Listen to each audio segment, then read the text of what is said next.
return. It struck both high and low, and the wife of a wealthy townsman, a merchant, fell prey to the dread affliction. When she realised that her time had come, she called her only daughter to her bedside and said, "My darling child, I'm sorry that I must leave you now, but I shall ever be with you in heart and in spirit. Always try to be good. Always try to be kind, no matter what life may bring you. And I will look down at you from above and protect you." As soon as she said these words, she closed her loving eyes and died. Each day, the girl went out to her mother's grave in the grounds of their grand house to honour her. However, she did so alone. The girl's father was always too busy. When winter came, it lay a shroud of snow on the grave, but by the time the sun took it off again in the spring, the girl's father had remarried.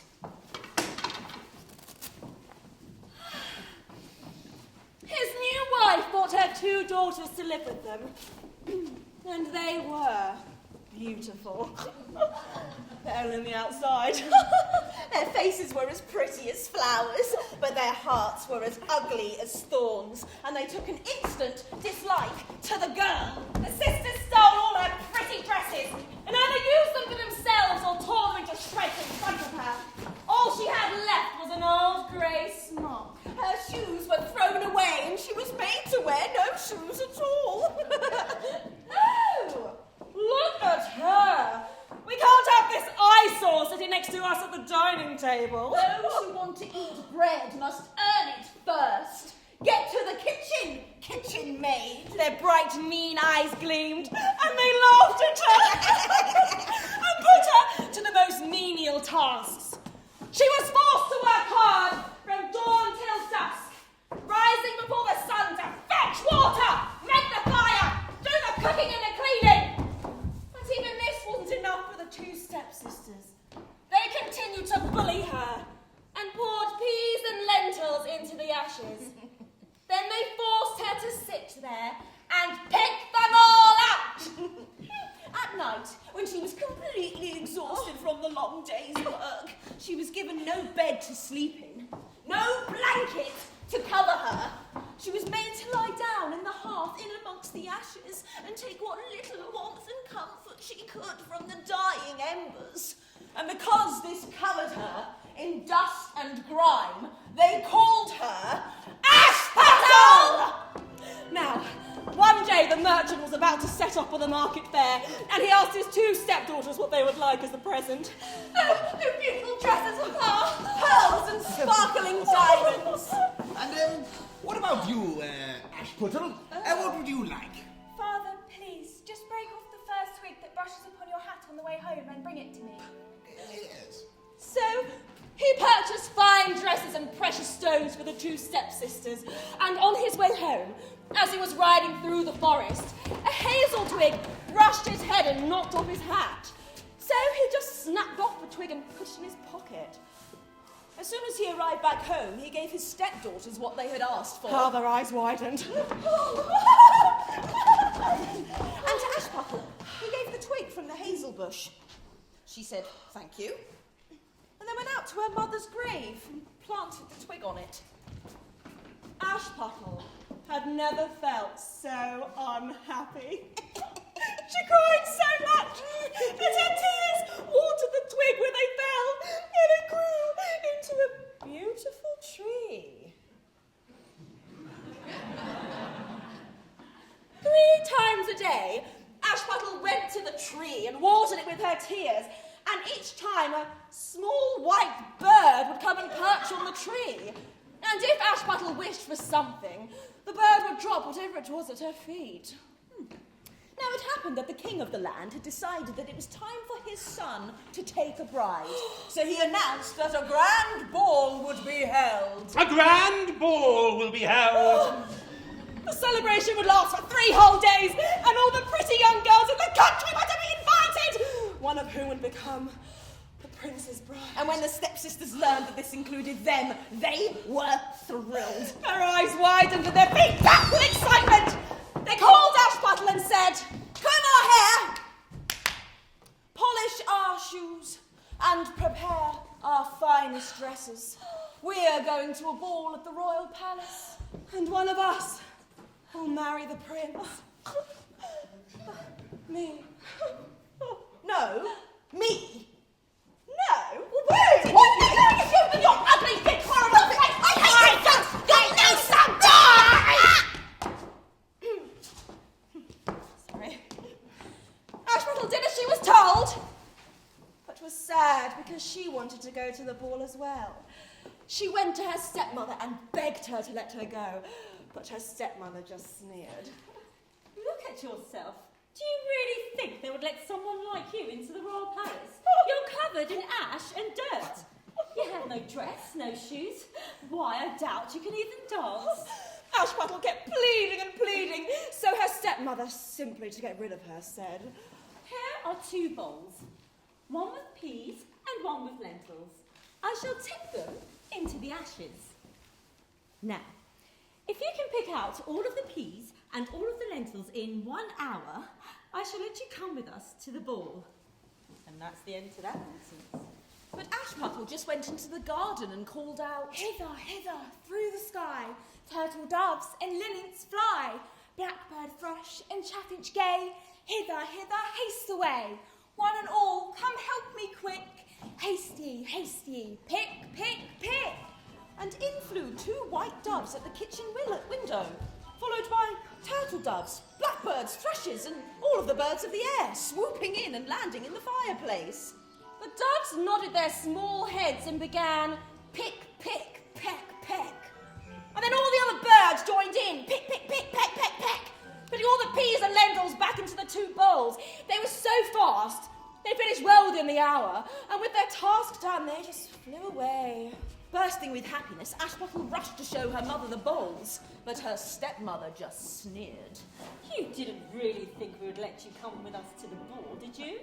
You're filthy and only fit for the kitchen. You're an embarrassment. You'd only bring shame upon this family if you were to be seen at something as grand as the ball. Now stay here and make sure the house is ready for our return. And with that, she swept off with her 2 despicable daughters.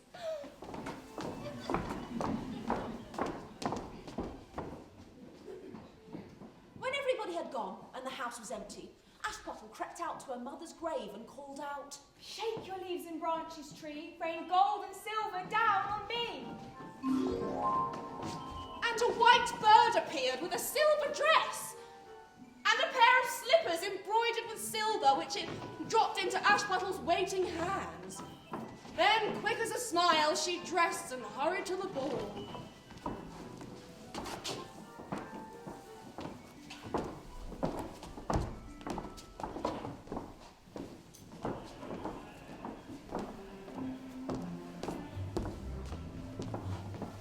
She looked so beautiful in a silver dress that the stepmother and stepsisters didn't realise it was Ashbottle and thought she must be some beautiful princess from some foreign land.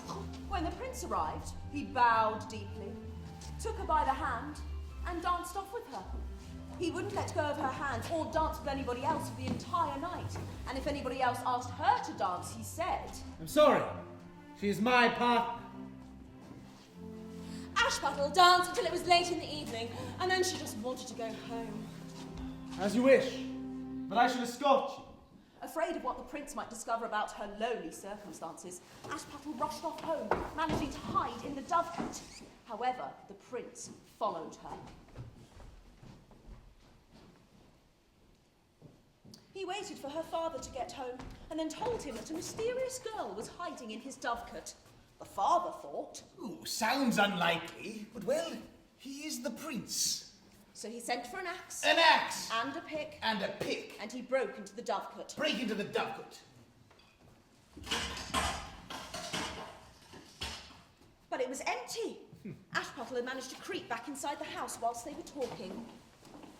So, when the 2 stepsisters came home, all they saw was Ashbottle lying among the ashes in her dirty clothes. A dim little oil lamp flickering at the fireplace. On the second day of the grand ball, after everyone had left, Ashbottle went to the hazel tree and said, Shake your leaves and branches, tree, rain gold and silver down on me.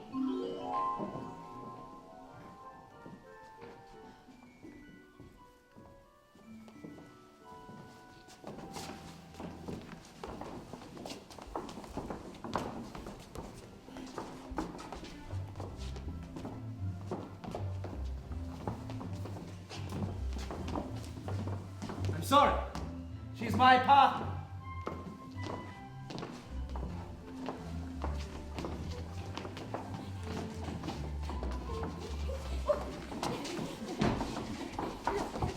A strange unknown girl has escaped me once again.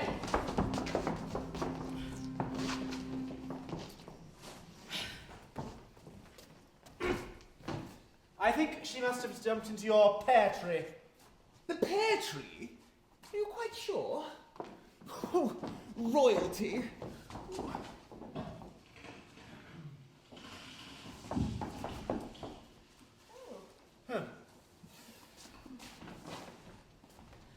On the third and final day of the grand ball, Shake your leaves and branches, tree, rain gold and silver down on me.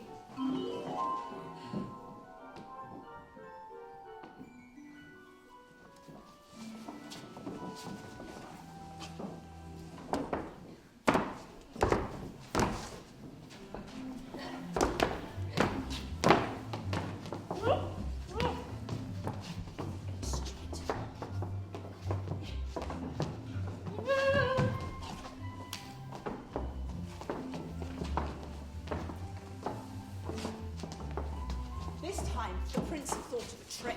he had had the whole staircase covered with tar. And as she rushed The down, left slipper got stuck there. the prince picked up the slipper and looked at it closely. It was small and dainty and silver. The prince took the slipper to the house of Ashbottle's father. Oh, it's you. What of mine would you like me to chop down today? I wish to marry the woman whose foot fits this silver slipper. Oh, well, of The course you do. stepsisters were thrilled because they had beautiful feet.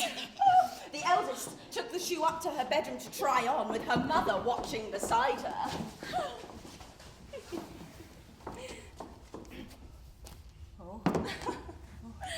But the shoe was too small and she couldn't fit her big toe in.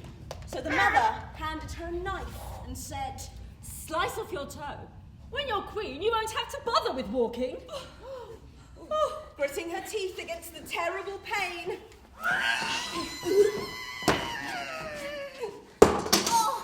She went back to the prince. Seeing her foot in the golden slipper, he was thrilled and took her by the arm and set off for the palace. However, their way took them past Ashbottle's mother's grave. Back again, look to the shoe. The shoe is too small and not made for you. Prince, prince, look to thy bride, for she's not the true one that sits by thy side. Seeing the blood oozing out of the slipper, he realised he'd been deceived and straightway rode back for the house. That's not the right girl. The other sister must try the shoe. So the second sister took the shoe up to her room to try on. She managed to cram her big fat toes into it. But her heel wouldn't fit. Carve a slice of your heel. When you're queen, you won't have to walk anywhere. So she just carved off a slice of her heel. I managed to cram her foot into the shoe. But as they leave, they pass Ashbottle's mother's grave and hear the doves again. Back again. Look to the shoe. The shoe is too small and not made for you. Prince, prince, look to thy bride, for she's not the true one that sits by thy side.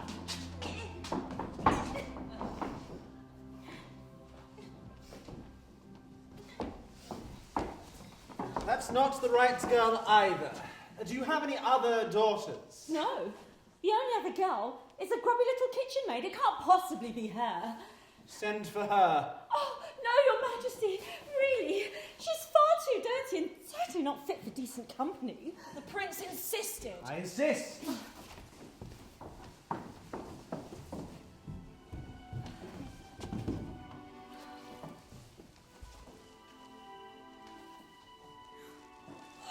Now this is my rightful bride. Both the stepmother and stepsisters were thunderstruck and turned ashen faced with fury! But the prince just put Ashbuttle on his horse and rode off with her! Home, look to the shoe. Princess, that shoe was made for you. Prince, look to thy bride, for she is the true one that sits by thy side. As soon as they had sung this, 2 white birds appeared and perched on Ashbuttle's shoulders, one on the left and one on the right. On Ashbuttle's wedding day, the 2 sisters came, hoping to share in her good fortune. As the bridal procession entered the cathedral, the elder sister was on the right. And the younger on the left, when 2 white birds appeared and pecked out one of their eyes.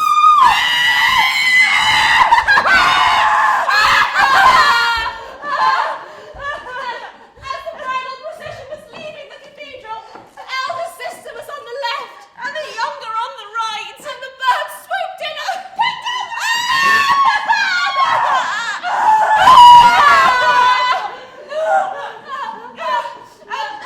and so, for our cruelty and deceit, we were punished with blindness for the rest of our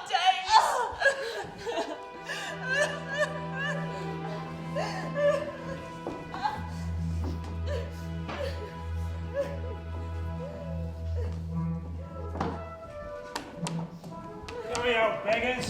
Get off. Once upon a time, there was a man who had 1, 2, 3 sons.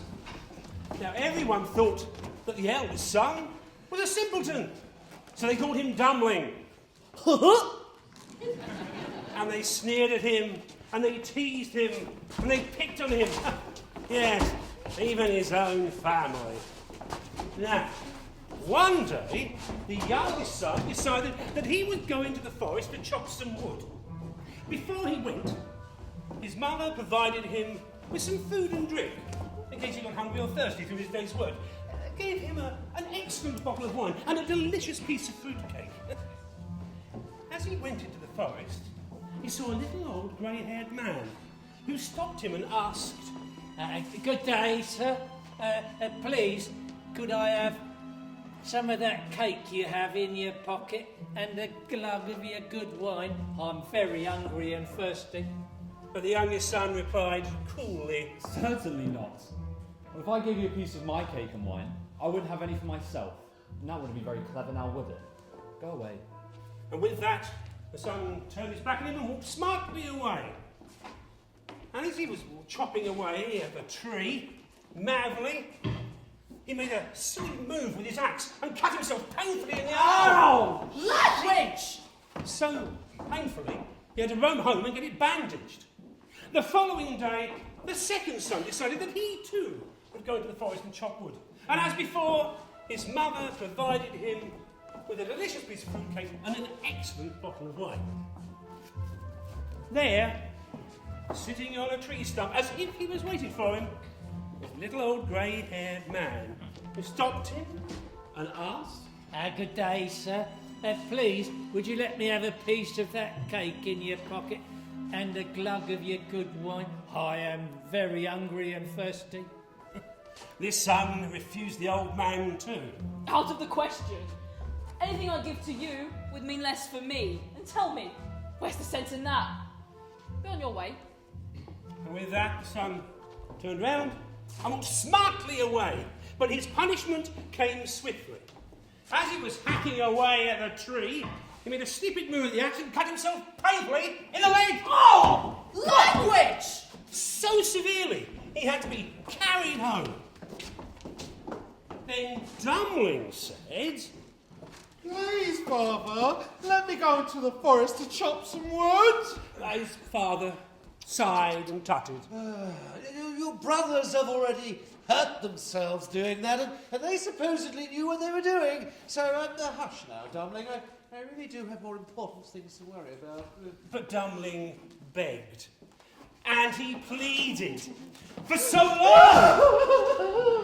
And then eventually his father said, Go on then, go! But when you've managed to injure yourself too, perhaps that'll teach you. as with his brothers, his mother provided him food and drink for the day's work. But she didn't give him the best from her larder. Instead, he got a tasteless flour and water cake baked in the cinders of the fire, all to be washed down with a bottle of sour beer. When he entered the forest, he saw the little old grey-haired man, who asked, Good sir, I am so hungry and thirsty. Please, would you let me have a piece of your cake and a swallow from your bottle? And Dumpling replied simply and honestly, Well, I only have this water and flour cake and sour beer, but you're more than welcome to share it with me if you like. And so the two of them sat down to enjoy this poor fare. But as they opened the bag, Dumpling was astounded to find that it had transformed. Instead of a tasteless flour and water cake, it was now an excellent fruit cake. And the sour beer had turned into the finest wine. And the two of them sat there and ate contentedly. Eventually the old man said, You have a kind heart. And what little you have, you give away so generously, unlike your brothers. In thanks, I shall give you the gift of good luck. Now, you see that tree over there? No, over there. Well, just you chop it down and you'll find your reward at its roots. And so saying, the little old man smiled, tipped his hat, and departed. Dumpling was a little confused, but he went straight over to the tree and tried to chop it down. And as it fell, there, nestled amongst the roots, was a goose with feathers of purest gold. Dumpling reached in, tucked it under his arm, and then set off for the nearest inn where he intended to spend the night. Now, the landlord of the inn had 3 daughters, and when they saw the bird, they were astonished and fascinated and wanted to know what kind of magnificent bird it was, and each of them wanted one of the golden feathers. The eldest thought to herself, I'll wait until nightfall when this fellow's asleep. Then I'll sneak into his room and steal one of the feathers for myself. and as the moon rose over the inn, the eldest daughter waited by the door, listening for the slightest hint that Dumpling may have fallen asleep. Now's my chance. The eldest daughter ran in and quickly ran up to the goose, grabbing its wing, hoping to pull out a feather. But instead, she found herself stuck to the goose as if by glue. So when the second daughter came along with the same bright idea, she was amazed to see her sister standing there holding the goose. What are you doing here? What are you doing here? As she ran to the sister to pull her away so that she could get her feather. But the moment she touched her arm, she too was stuck. So when a little while later the third sister turned up, determined equally that she should have her golden feather, the two of them screamed out at her. No, don't, for heaven's sake, stay away! Well, if you're going to have a feather, why can't I? Now get out of my way! Determined to pull them away so she could get a feather, she too became stuck, and now the three of them were stuck there all night, as if glued to the goose. Now the following morning, Dumpling woke, tucked the goose under his arm, and then set off into the wide world without so much as blinking at the three girls who were following on behind him. Wherever he went, they were bound to follow. Uphill, down dale, across field and forest, town and country.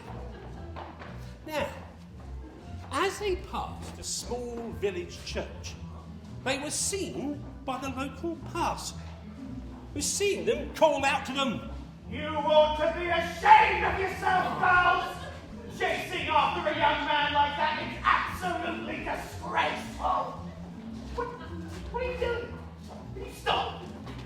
Stop, I say!" And with that, as he attempted to pull the youngest daughter away, the moment he was asleep, he was stuck to her and went running off after the girls. The church sexton, seeing this, yelled out, "Ahoy! Your reverence, where you off to touch a hurry? We've got a christening in half an hour!" And the sexton gave chase, and the moment he touched the parson's sleeve, he too was stuck. And now there were 5 of them, running about one after the other. 2 workers in the fields were passing by when they saw these train of people, and the parson yelled out, "Help! Please, help me, the sexton!" And they did their best. They threw down their tools, but the moment they grabbed the sexton, they too were stuck. And now there were 7 of them, travelling up and down wherever Dummling led. Now eventually, they came to a great city. The king, who ruled there, had but one child, a daughter so serious that nothing and no one had ever been able to make her laugh. Many had tried, but all had failed. So the king had issued a decree. Whosoever could make his daughter laugh would marry her. As simple as that. Now, as Dummling was passing the palace, the princess happened to be standing on a balcony overlooking the street below, and as Dummling passed by with his train of 7 people running by, the princess looked down and she started to laugh. And she started to laugh so long and so loud. It was as if she would never stop. Now the king, hearing this, called for his chamberlain, then invited Dummling into the palace, and soon the peals of laughter turned into the peals of wedding bells. The wedding was held immediately. The parson officiated, and the 3 landlords' daughters became bridesmaids. And Dummling lived a happy and generous life with his new bride. And in time, Dummling became the kindest and most generous ruler that land had ever seen.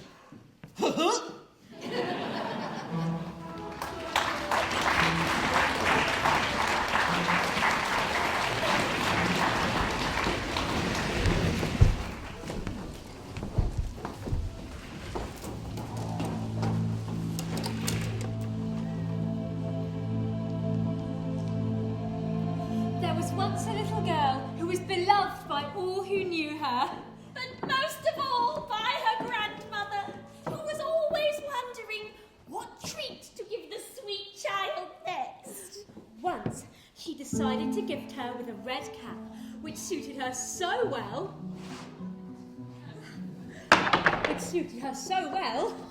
that she never wore anything else. She was known from then on as Little Redcap. One day, her mother said, "Little Redcap, here are some cakes and a bottle of the finest wine. Will you please take them to Grandmother? She's been very poorly of late and is still very weak. These will do her the power of good." "Of course, Mother." "Thank you, my dear. Now you better get going before it gets too warm. And mind how you go, like a good little girl. Don't go wandering off the path, or you might fall and break the bottle of wine, and then there'll be nothing left for Grandmother. And when you go into her room, please do remember to say good morning nicely." "Of course, Mother. I'll do everything just as you say." Now, her grandmother's house was a half an hour's walk from the village, deep in the woods. But as soon as Little Redcap stepped amongst the trees, a wolf appeared. Now, because she didn't know what a wicked animal it was, she wasn't afraid of it. Good morning, little red cap. And good morning to you, Wolf. And where might you be off to so early? To my grandmother's house. And what's that you're carrying in your basket? Oh, cakes and wine. We were baking yesterday, and my poor grandmother has been so ill. So these will help to strengthen her. And where does your grandmother live, little red cap? About a quarter of an hour's walk from here, under the big oak trees. Her house has hazel hedges near it. I'm sure you'll know it. And the wolf thought, how young and sweet and tender she is. She'd make a tastier mouthful for my jaws than the old woman. I could eat her up right now. But if I'm wily, I can have the pair of them. Look around you, little red cap. Open your eyes and see. The woods are full of beautiful flowers. There's wonderful birdsong you don't even listen to. You just plod straight ahead as if you're going to school. And yet the woods are such fun. So, little red cap did look around her. And when she saw the sunbeams seeming to wink at her through the trees, and when she saw the tempting flowers leading off the path, she thought, oh, but my grandmother would be so pleased if I bought her a bunch of lovely fresh flowers. And it's still early, so I've got plenty of time. So she stepped off the path and started to walk amongst the trees, picking flowers as she went. She kept seeing prettier and prettier flowers, which led her deeper and deeper into the woods. The wolf watched her go. Then he turned and he ran straight and fast for the grandmother's house. And he rapped upon the door. Who's there? Only little red cap, bringing you cakes and wine. Please open the door and... Let me in. Oh, you can lift the latch. The doors are locked. I'm too feeble to get up. So, the wolf lifted the latch. The door flew open, and without so much as a single word, he leapt into the bed and gobbled up the old woman.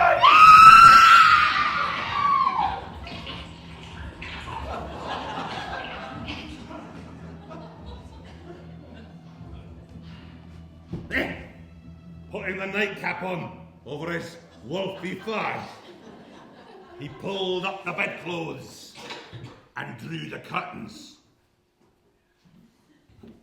Now, all this time, little red cap had been happily trotting about amongst the flowers, picking as many as her arms could carry.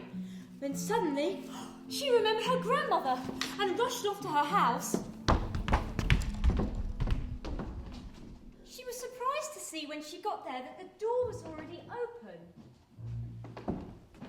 And when she stepped inside, she felt quite uneasy. That's very odd, she thought. I always look forward to seeing my grandmother, so why am I so nervous today? Good morning, called little red cap, but there was no reply.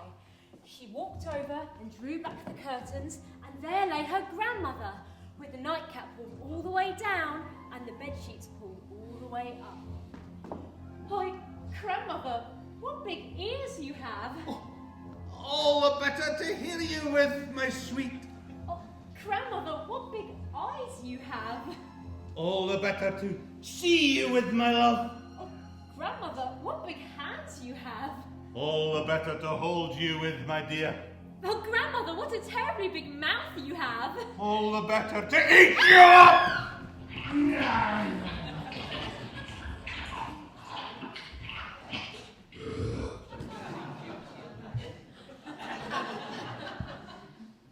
There.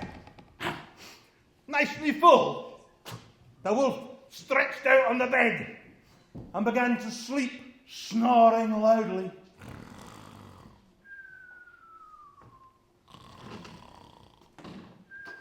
The huntsman was just passing by and thought, my word, the old woman is snoring very loudly today. I'd better see if something's wrong. So, the huntsman entered the house. There was no sign of the old woman, but he saw the sleeping wolf spread out on the bed, and he guessed what had happened. So here you are, you old sinner. I've been wanting to catch you for a long, long time. You've terrified this forest long enough. The huntsman was about to fire when it flashed through his mind that if the wolf had swallowed the grandmother whole, she might still be saved. Putting his weapon down, he fetched a pair of scissors and began to carefully snip at the belly of the sleeping wolf. After a few snips, he saw the bright color of the little red cap, and after a few more snips, Out jumped little red cap. Oh, thank you, how frightened I've been. It's so dark like a wolf. And then out came grandmother, barely breathing but still alive. quickly go before he wakes. Fetch me some stones, as many as you can. So, little red cap rushed outside and collected some heavy stones, as many as her arms could carry. And then they began to fill the wolf's belly with them.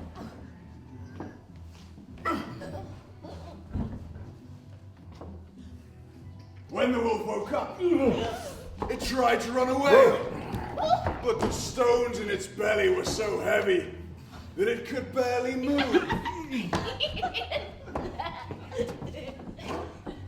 Huntsman picked up his weapon. The wolf stands in stark terror! And Huntsman fired! When the beast lay dead, all three were delighted. Oh, no.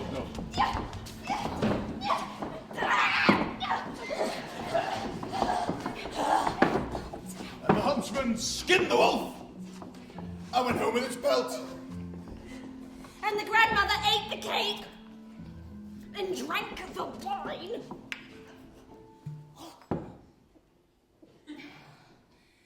And soon began to feel much better.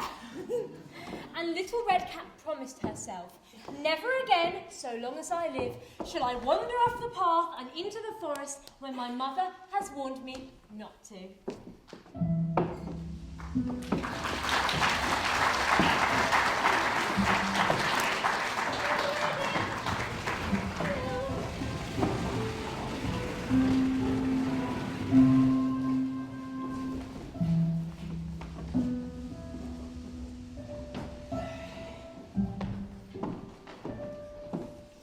Anne's mother said...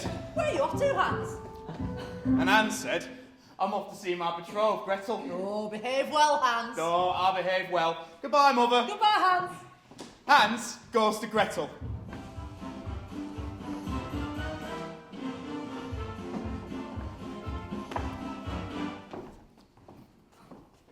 Good day, Gretel. Good day, Hans. What have you brought that's good? Well, I've brought now, but I want something given me. Gretel presents Hans with a needle. Oh. Goodbye, Gretel. Goodbye, Hans. Oh. Hans takes the needle, sticks it in a hay cart, and follows the cart home. Come on, it's... Or not. Good evening, Mother. Evening, Hans. Where have you been? Oh, with Gretel. And what did Gretel give you? Oh, she gave me a needle. What did you do with the needle, Hans? Well, I stuck it in a hay cart. Oh, that were poorly done, Hans. You should have stuck needle in your sleeve. Oh, well, not to worry. I'll do better next time.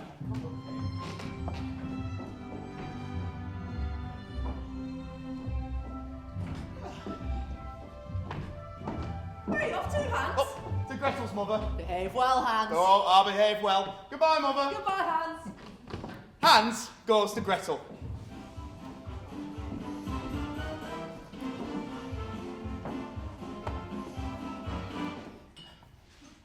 Good day, Gretel. Good day, Hans. What have you brought that's good? Well, I've brought now, but I want something given me. Gretel presents Hans with a knife. Oh, thank you. Goodbye, Gretel. Goodbye, Hans. Oh. Hans takes the knife and sticks it in his sleeve. Hans heads home.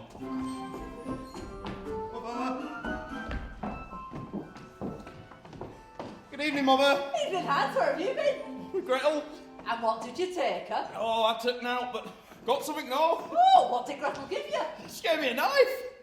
What did you do with the knife, Hans? Stuck it in my sleeve. Oh, that were poorly done, Hans. You should have put the knife in your pocket. Oh, well, not to worry. I'll do better next time. Oh no, no.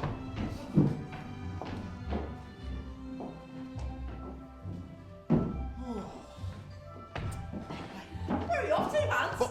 To Gretel's mother. Oh, behave well, Hans. Oh, I'll behave well. Goodbye, Mother. Goodbye, Hans. Hans goes to Gretel.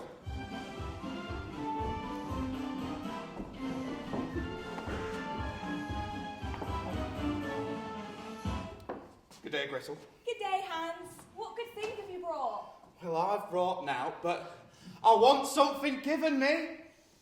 Gretel presents Hans with a young goat. Oh. Goodbye, Gretel. Goodbye, Hans. Oh. Hans takes the young goat, sticks it in his pocket, get in there, there we go, and heads home. Now, by the time he got home, it had suffocated.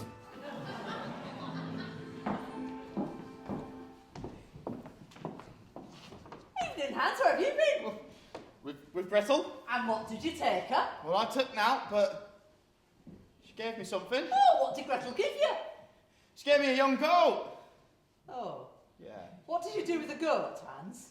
Well, I stuck it in my pocket, and it suffocated. Poorly done, Hans. You should have put a rope round the goat's neck. Huh? Oh, right. Well, not to worry. I'll do better next time. Okay. Oh, he's dead. Oh.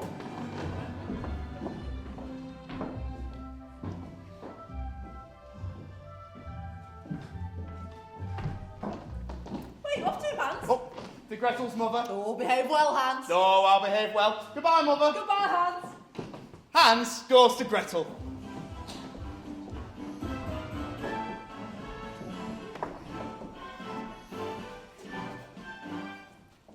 Good day, Gretel. Good day, Hans. What good thing have you brought? Well, I've brought now, but I want something given me. Gretel presents Hans with a piece of bacon. Oh, goodbye, Gretel.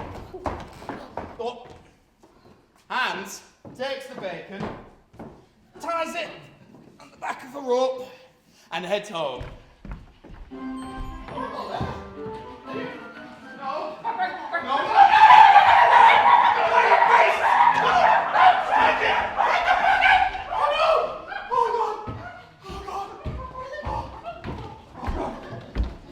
You beasts!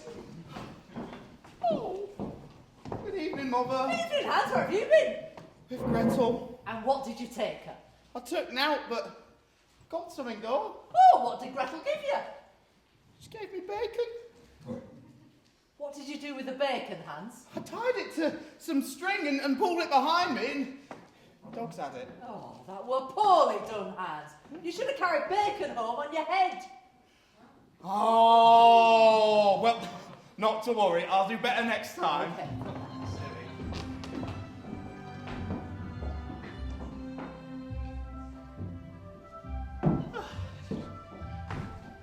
Where are you off to, Hans? Oh, to Gretel's mother. Oh, behave well, Hans. Oh, I'll behave well. Goodbye, Mother. Goodbye, Hans. Hans goes to Gretel.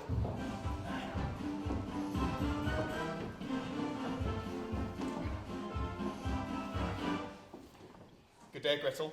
Good day, Hans. What have you brought me that's good? Well, I've brought now, but I want something given me.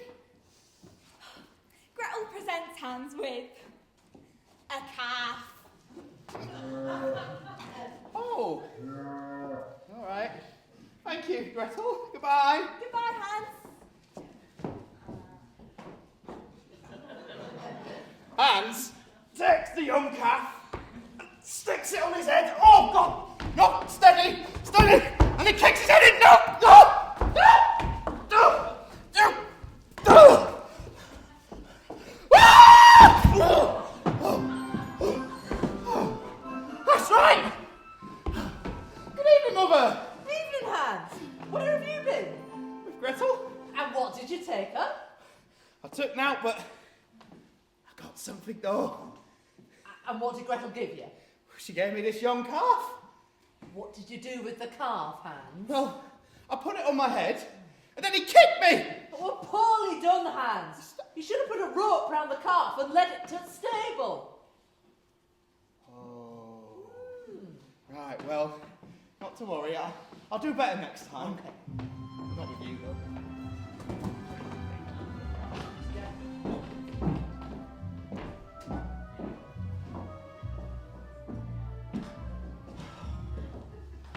Where are you off to, Hans? Up to Gretel's mother. Oh, you behave well, Hans. I'll behave well. Goodbye, mother. Goodbye, Hans.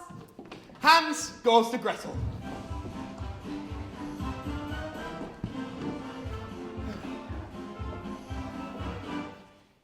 Good day, Gretel. Good day, Hans. What good thing have you brought? Well, I've brought now, but I want something given me. Gretel says to Hans, I'll come with ya. You will? Oh! Hans takes Gretel by the hand, ties her up. Come on. There you go. Tighten that a bit. And leads her to the barn.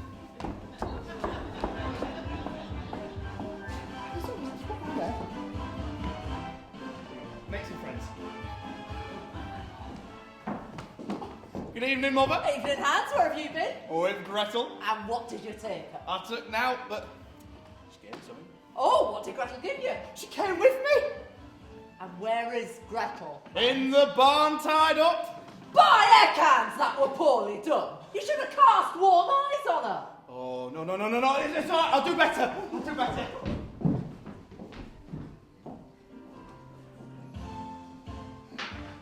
Now, Hans takes the knife. Oh, God, sorry. Cuts out the eyes of the calf. And the goat. And throws them over Gretel. At that, Gretel became angry, tore herself loose, and ran away.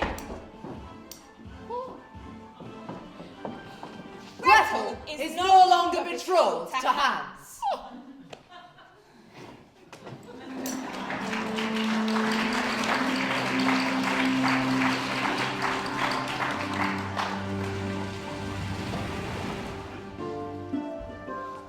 Once there was a tailor who had 3 sons and 1 goat. Now, the goat provided milk for all 4 of them, so every day they had to be taken out to graze and fed well. The 3 sons took the goat out into the churchyard. There was lots of excellent greenery there, and they let her graze and jump around.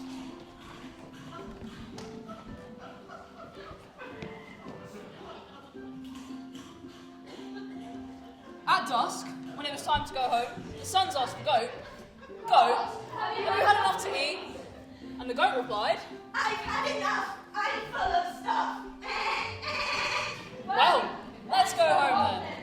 So they grabbed hold of her halter, led her back to the shed, and tied her up safely. The tailor asked, "Well then, have you fed the goat properly?" Oh yes, she's had enough. She's full of stuff. But the tailor wanted to find out for himself. So he went into the shed, patted his pet goat, and said, "Well, goat, have you had enough to eat, my pet?" And the goat replied, There was no grass. There were no leaves where they led me down to feed. And though I looked and roamed about, I've had no food. I've gone without. "Why, you little liars! You've all been undutiful and deceitful. Well, you'll not be playing any games with me anymore." And in his fury, he took down his yardstick and thrashed the sons out of the house. Get out of there! And now the tailor was left all alone with his goat. Right then, I'll have to take you out to graze myself. And with that, he took the goat down to a place. There are the moist grasses, the green hedges, and all things that goats love to eat. Now I know you can really have your fill. And he let the trump away until evening. Then, he said, "Dear goat, precious goat, have you had enough to eat?" And the goat replied, right? I've had enough. I'm full of stuff. Oh, Michael, let's go home then. And he led her back to the stable. Ah. But as he was leaving, he turned around and said, you know, just for once, I know you've truly had enough to eat. But the bad goat just bleated. There was no grass, there were no leaves, where you led me down to feed. And though I looked and roamed about, I've had no food, I've gone without. The tailor was horrified, and he realised how unjustly he'd treated his 3 sons. Ah, you ungrateful beast, you just wait. And because the yardstick would have been too good for him, he put down his whip and started to flog the beast with an inch of his life, so it leapt away for its life. So the tailor was all alone in his house. And he became very sad because he wanted his sons back. But nobody knew where they were.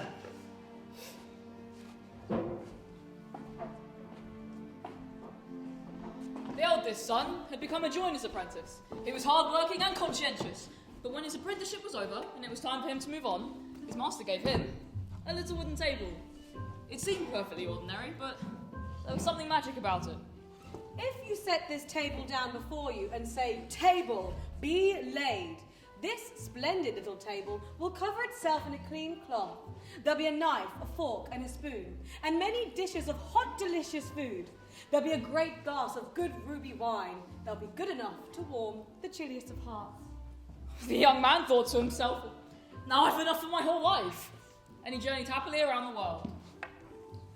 Eventually, though, he decided to head home to his father's house. And one evening, he came across an inn that was full of guests. They made him welcome and asked him to join at their meal, or there'd be no food left for him. Oh, no, I won't take your last few morsels. You should be my guests instead. They thought he was joking with them at first, and well, they laughed.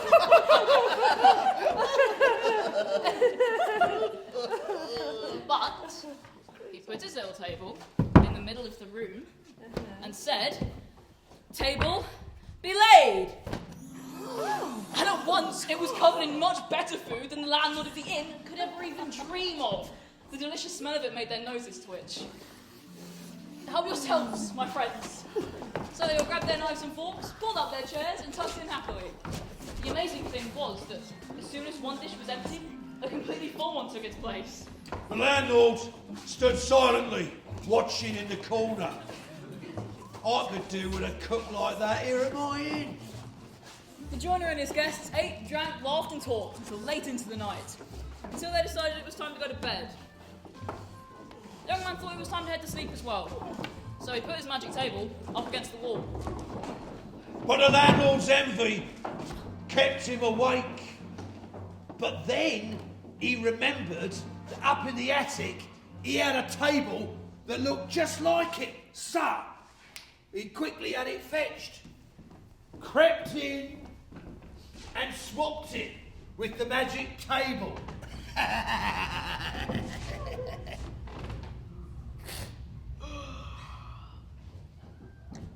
The next morning, the joiner paid his bill, put the little table onto his back, never imagining that it would be the wrong one, and head for home.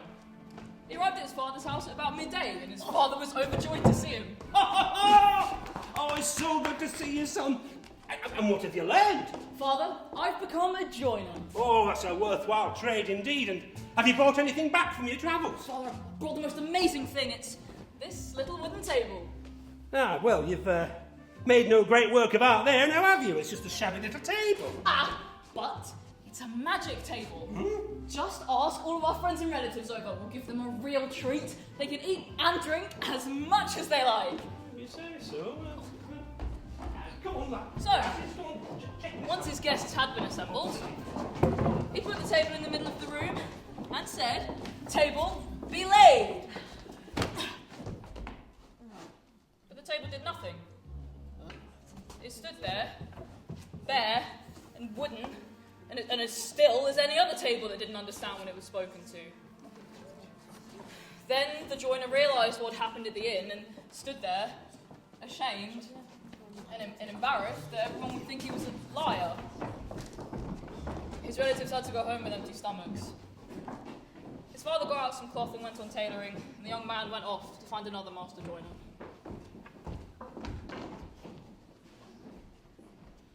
The second son fetched up at a mill and apprenticed himself to a miller. When he'd finished his time, his master said, Now, because you've been such a good worker, I'm going to give you a donkey. He's very special. He doesn't pull a cart and he won't carry any sacks of flour either. What's the point of him then? He spits out gold. Stand him on a cloth and say, Shitsy Spitsy, and this magnificent creature will produce gold coins for you from his rear end. His rear end. Aye, his rear end. This is wonderful news, said the young man, and he thanked his master, took his donkey, and set off into the world. After a while, he decided to visit his father, and on his way home, he stopped at the same inn his brother had. As the landlord was about to take the donkey to stable for him, he said, "Oh, don't bother yourself, landlord. I'll take him to stable myself." But he took a tablecloth with him. The landlord didn't understand that at all. So, he secretly followed the boy. And as he crept along, he discovered that his guest had bolted the stable door. Filled with curiosity, he peered in through a gap in the wood. Shitsy, spitsy.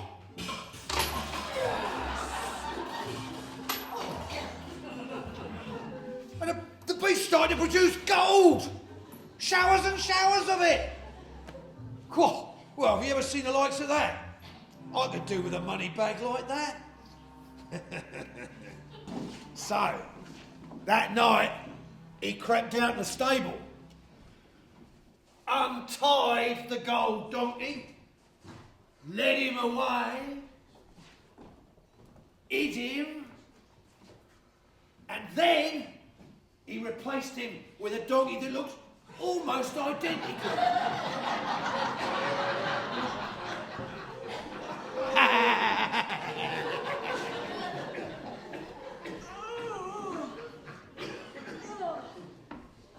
Early the next morning, the boy...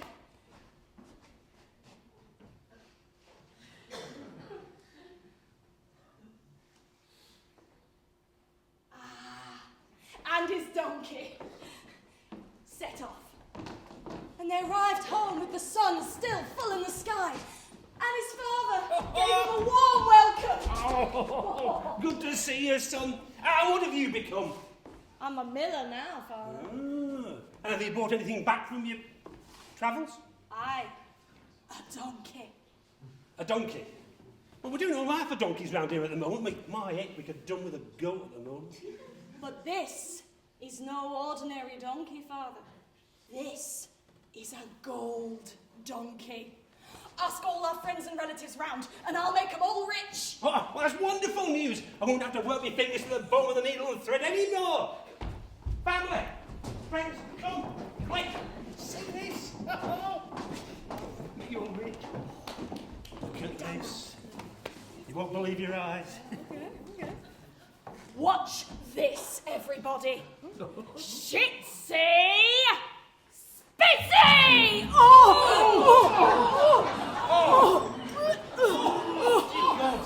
What landed on the cloth was certainly not gold. And it soon became obvious that this donkey could produce no more gold than any ordinary donkey could. The miller was mortified.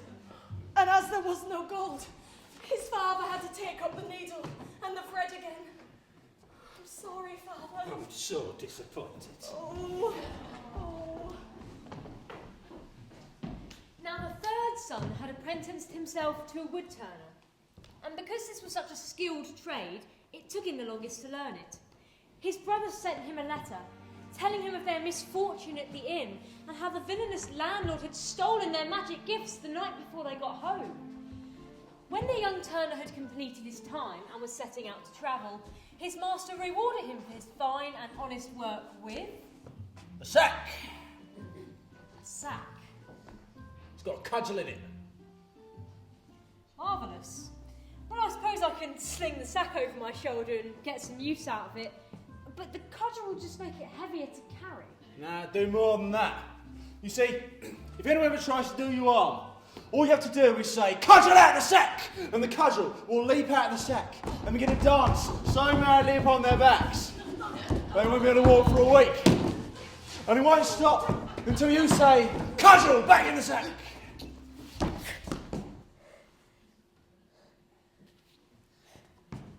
Brilliant. The third son smiled a big, beaming smile, thanked his master, slung the sack over his shoulder, and made for home. Eventually, he arrived at the inn, the same inn that his brothers had been so poorly treated at, and he instantly recognised the landlord from the description he'd been given in the letter. So, he put the sack down on the table and started to talk about the miraculous things he'd seen on his travels. You may see magic tables and gold donkeys and all that sort of thing. I've got nothing against them, of course. They're all fine in their own way, but they're nothing compared to what I've got in that sack right there. The landlord listened excitedly, wondered what it could be. Perhaps he's got jewels in that sack, and if he has, I should have them too. After all, twice is nice, but thrice is nicer. That night, the boy lay down and put the sack under his head for a pillow. When the landlord thought that he was fast asleep, he sneaked in and very gently and slowly began tugging at the sack. Cudgel, get out of the sack! Oh! Return the magic table and the gold donkey, or the painful dance will begin again! You can have it all, sir. Just tell that beastly thing to get back in its sack. Fine, I shall show you mercy as well as justice. But just you mind your step in the future. Cudgel, get back in the sack.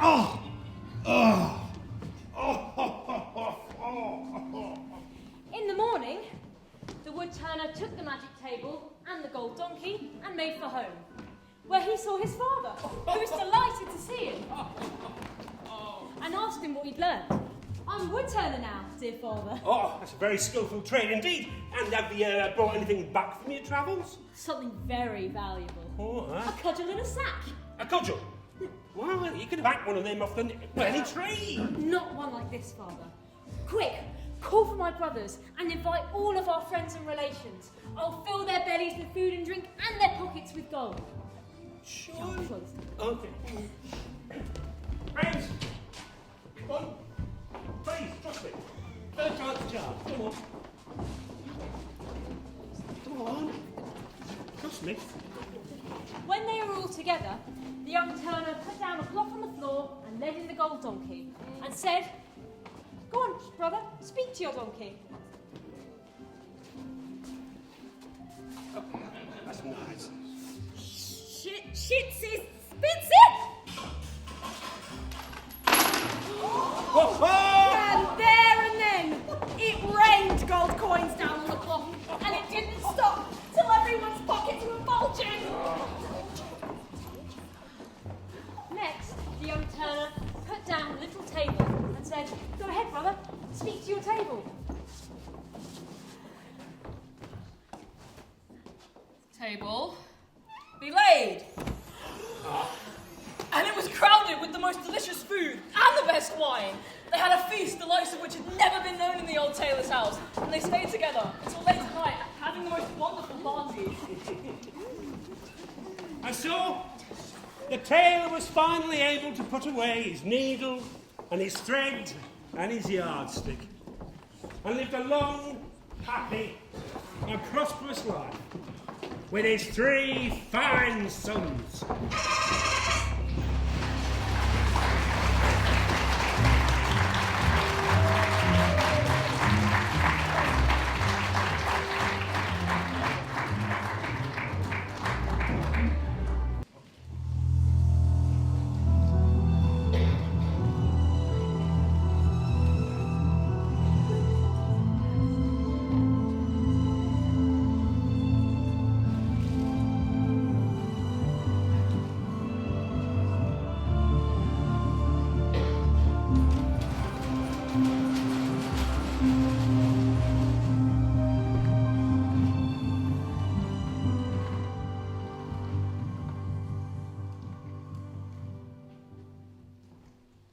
It was no more than once upon a time when a poor woodcutter lived in a small house on the edge of a huge dark forest.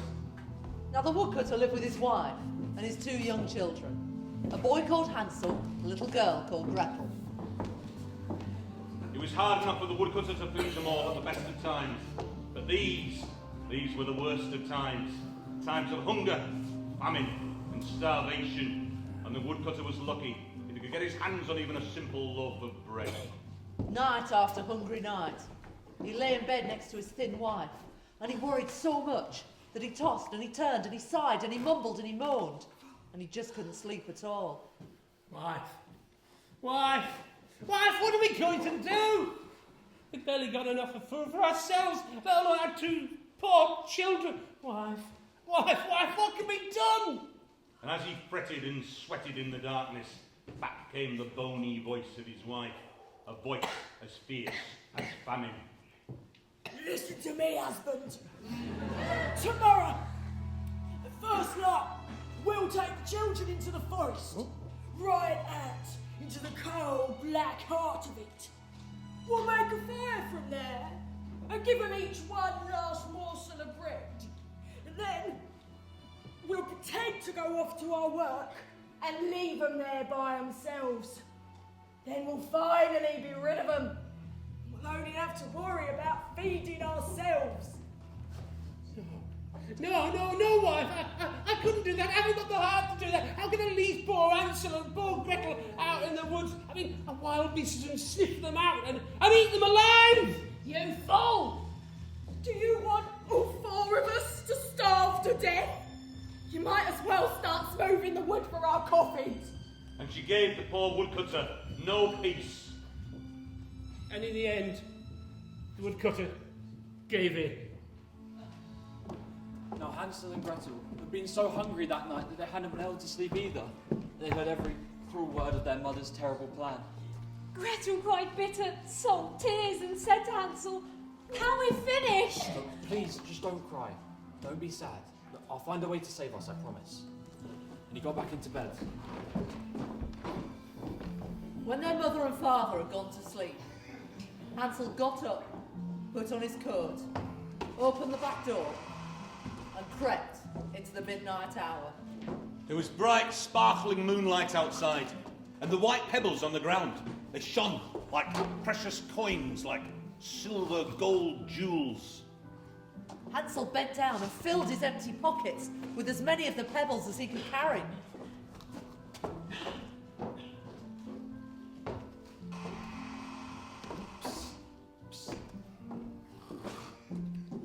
You don't have to worry anymore, Gretel. You can go back to bed now. Oh, we'll be fine, I promise.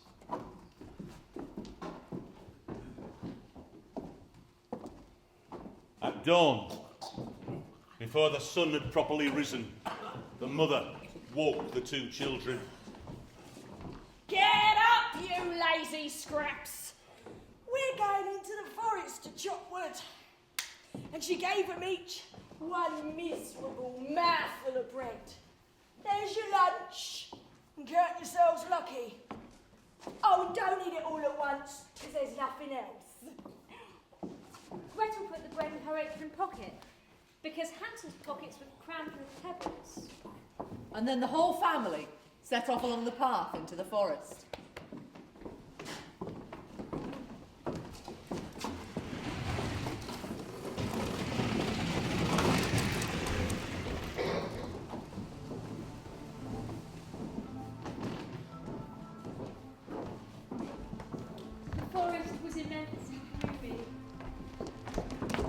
Hansel!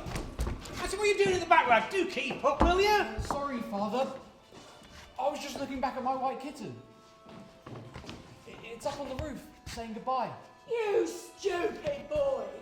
That's not your kitten. I ate your kitten. That's just the light of the morning sun glinting off the chimney. Now come on! But of course, Hansel hadn't really been looking at anything at all.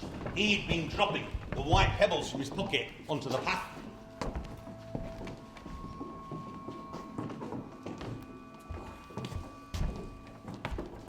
The forest was terrifying and scary. When they reached its dark heart, the woodcutter said, Right, Hansel, Gretel, collect some wood, will you? And we'll put together a fire, eh? Keep you nice and warm. Hansel and Gretel collected a big pile of firewood.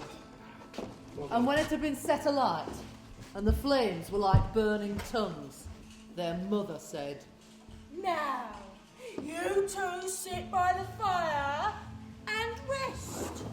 Me and your father are going further off into the forest to chop wood.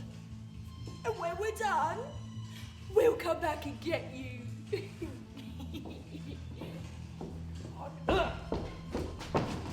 The children sat by the fire. And when midday came, they ate their small morsels of bread. They could hear the blows of a woodcutter's axe nearby, and they thought that the father was still close. but it wasn't an axe. It was just an old withered branch tied to a tree, and the wind were blowing it to and fro, to and fro. The children waited and waited and waited until their eyes grew heavy with worry and they fell fast asleep. When at last they woke up, it was already pitch dark, darker than nightmares. How are we going to find our way out of this enormous forest? Look, just wait a minute until the moon rises. We'll see the pebbles I dropped, and they'll show us our way home. And when the moon had risen, casting its brilliant, magical light upon the ground, Hansel took his little sister by the hand, and they followed the pebbles. They shone like newly minted coins. Like cat's eyes. Like diamonds, and showed them the way. They followed them all through the night. And at daybreak, they knocked on the door of their father's house.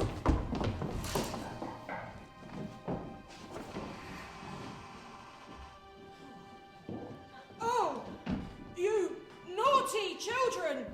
Why did you sleep in the forest so long? I thought you were never coming home.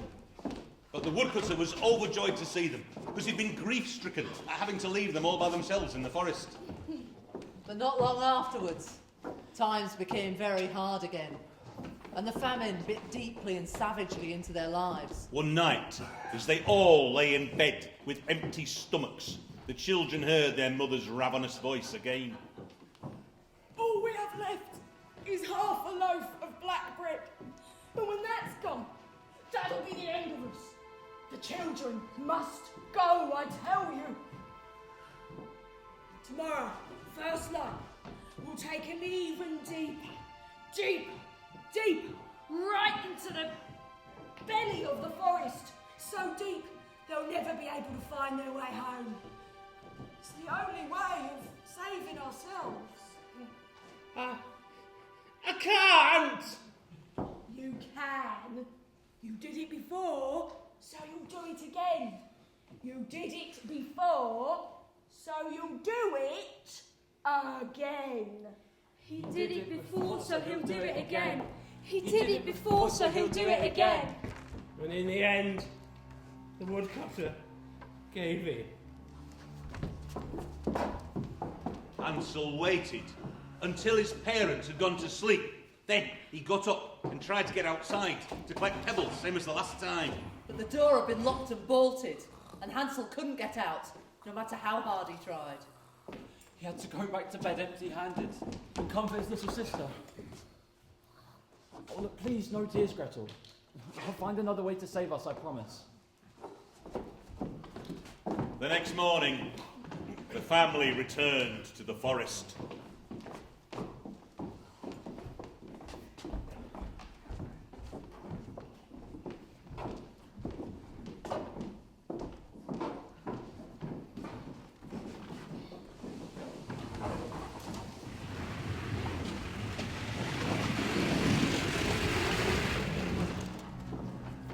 and Gretel was very scared as they walked deeper and deeper into the trees.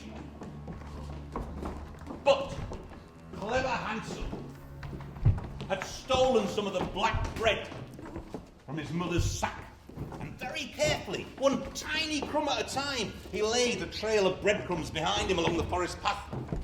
When they reached the dark heart of the forest, the children built a fire again. Now, you two, lie down by the fire, sit and wait, and if you get tired, you can go to sleep. Me and your father are going even further off into the forest to chop wood, and in the evening, when we're done, we'll come back and get you.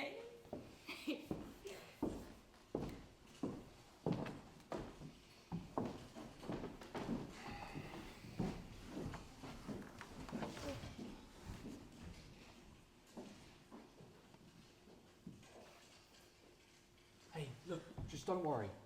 When the moon rises, we'll see the breadcrumbs I dropped. We'll be home in no time.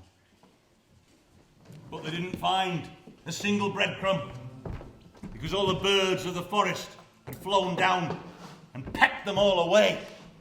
And those they missed, well, it was black bread and it couldn't be found in the shadows. Oh, look, don't panic. We'll find our own way home.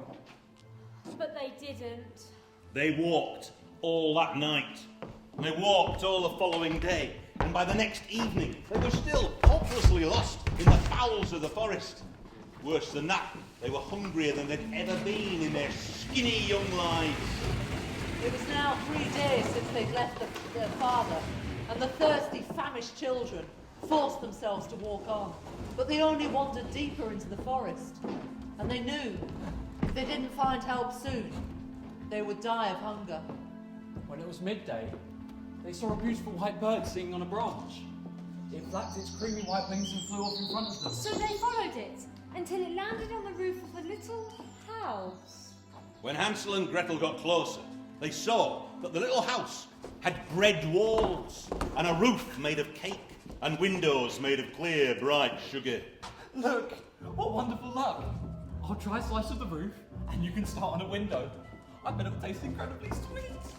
Hansel reached up and broke off a piece of the roof to see what it tasted like. Gretel broke off a piece of window pane and she began nibbling away. Suddenly, they heard a little voice calling from inside the house. Stop your nibbling, little rat! It's my house you're gnawing at! But the chomping children chanted, We're only the wind going past, gently blowing on roof and glass. And they just kept on munching away. Hansel thought the roof tasted absolutely incredible and ripped off another great big slab of it. Gretel bashed out an entire window pane, sat down and had a wonderfully cheery time.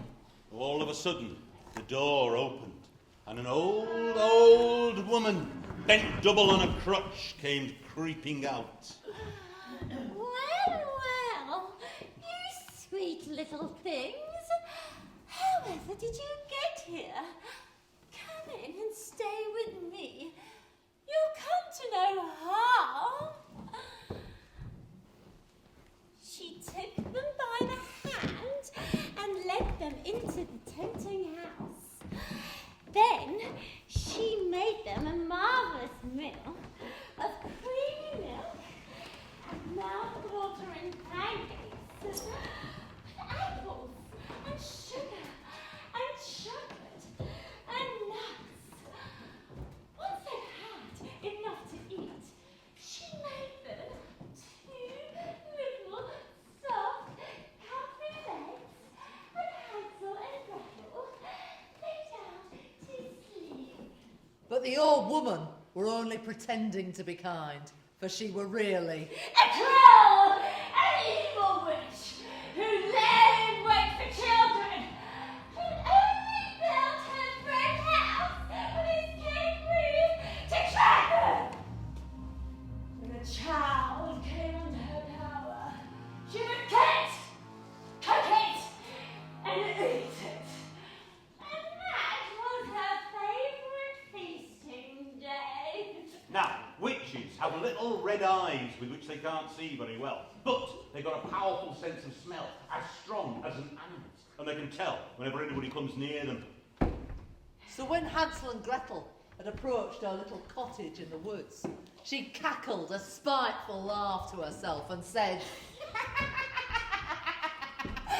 Here's two for my belly who won't escape.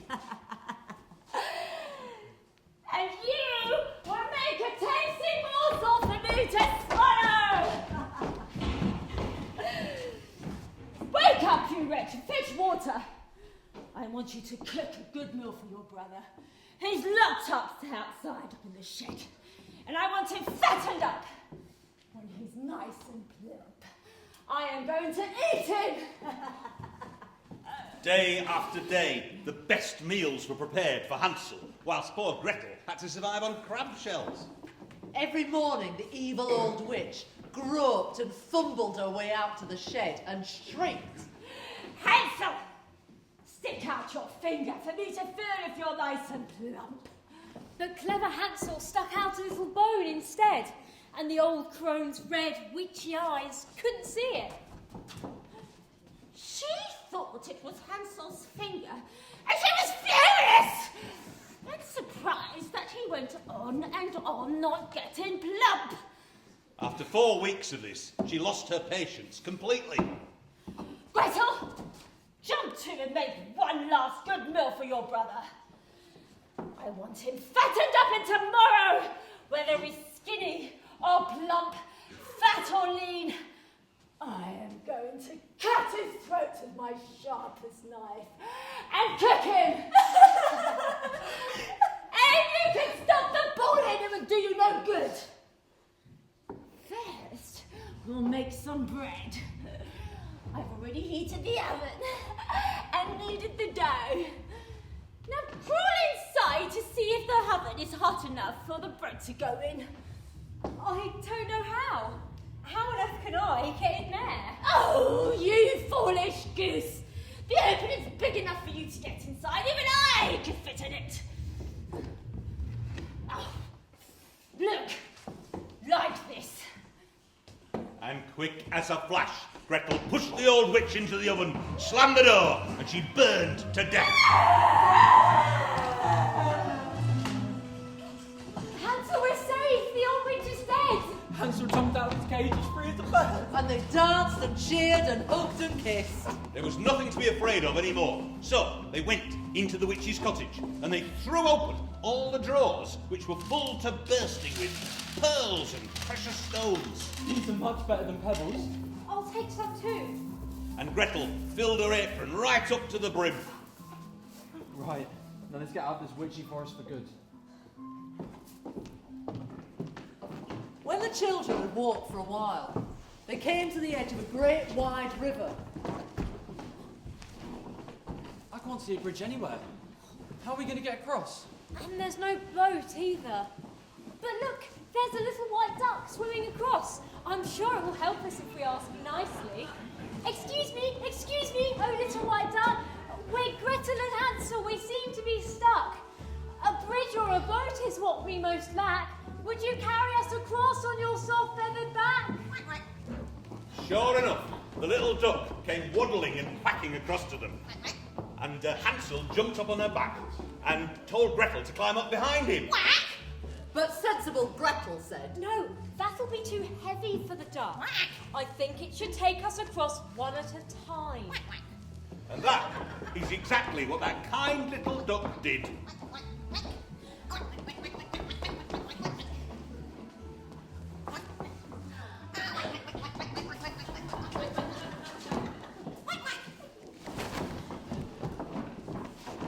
So Hansel and Gretel walked happily on. And before long, the forest became more and more familiar. Until at last, they saw their father's house in the distance. They began to run, charged into the engine and flew along around their father's house. The poor man was so overjoyed to see them, he burst into tears. Oh, the poor miserable man had not had a moment's happiness since he'd abandoned his children in the wood. And his wife had died. So we were all alone, and poorer than ever. Till Gretel began to empty out the contents of her apron pocket, and the precious stones twinkled and shone upon the floor. And Hansel threw handful after handful of precious jewels onto the floor in front of him. Now, all their troubles were over. And a grateful woodcutter, Together with Hansel and Gretel, lived together at the edge of the forest, happily ever after. The end.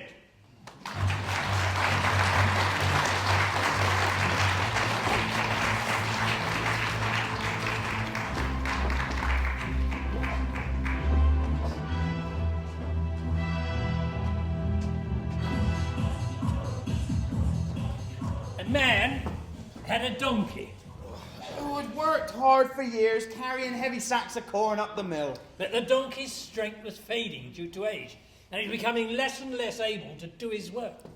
So the man was thinking how he might get shot of the donkey, and thereby save the expense of feeding him. But the donkey caught wind of this and ran away. Come back here, you. He set off towards Bremen, where he thought he might try his luck at being a town musician.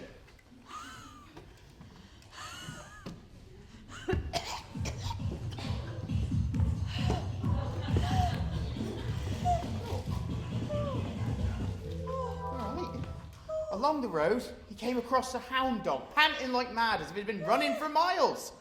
Oh there, old hound dog, what's got you looking like that for? I'm not getting any younger. I grow weaker every day and I can't hunt anymore. My master was going to kill me, so I ran away, but how am I supposed to make my living now? Well, I tell you what, I'm on my way to Bremen to become a town musician. Why don't you come with me? I could play the lute and you could play the kettle drum. The hound was pleased with that idea.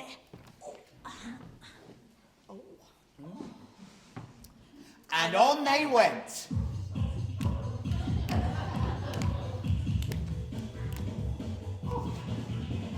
Along the way, they came across a cat slumped by the roadside.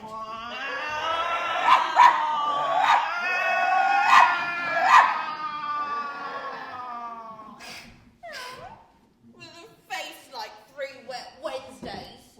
Oh, there, old lick whiskers, what's got you looking like that? How else should I look with my problems? Just because I'm getting on a bit and my teeth are worn to stumps, and I prefer to sit dreaming by the fire rather than run around after mice. My mistress wanted to drown me, so I've run away. Who's to tell me what to do and where to go? Come with us to Bremen. You're well known for your caterwauling music of the night. Ah, the cat was impressed with this plan. Dog wasn't. Oh. And on the three of them went.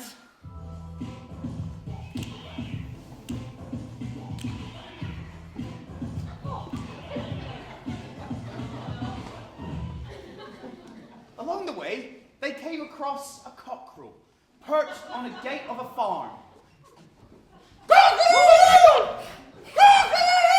Oh my God, that crowing's going right through us. What on earth's the matter? I'm forecasting fine weather, but today is wash day in heaven and Our Lady is drying baby Jesus' tiny shirts. But there are guests coming for dinner tomorrow, and that callous, hard-hearted housekeeper has ordered cook to cook me.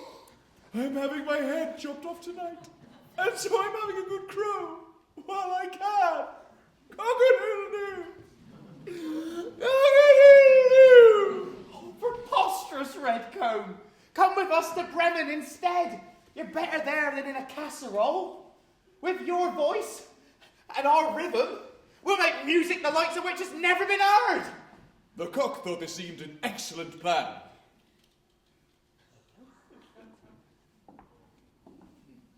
And all four went on their way together.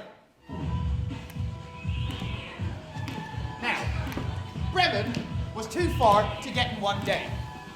And by evening, they came across a forest where they decided to spend the night. Oh, the donkey, And the dog. lay down under a large tree. Oh, And the cat settled herself in the branches. And the cock flew up to the top and perched there. But before he went to sleep, he looked to the north, the south, the east, and the west, and thought he spied a glint of light in the distance. And he called down to his fellow musicians that there must be a house nearby for him to see a light. Oh, well, let's get going then. Frankly, the accommodation here is appalling. Yeah, the service here is dreadful. And the food's nothing to write home about either. So they made their way towards the light, which got bigger and brighter and more attractive, until at last they came upon a well-lit house. The donkey, who was the largest of the group, snuck up to the window and had a look inside. What do you see, old grey mule? What do I see? Only a table groaning full of wonderful things to eat and drink, and a band full of robbers sat there filling their boots. Those words are music to my ears. That's exactly the kind of thing we're after. Yes. If only we were inside. So the four famished fugitives put their furry and feathery heads together to decide how to get rid of the robbers.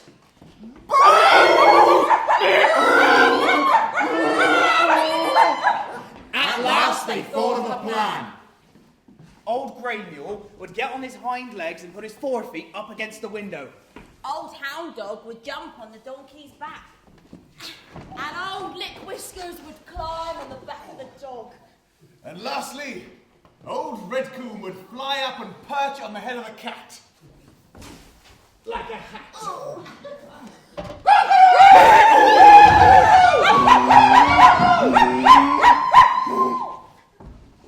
When at last the robbers had fled, terrified into the forest, the four friends sat down at the table, well pleased with what was left, and feasted as if they wouldn't see food or drink again for a fortnight.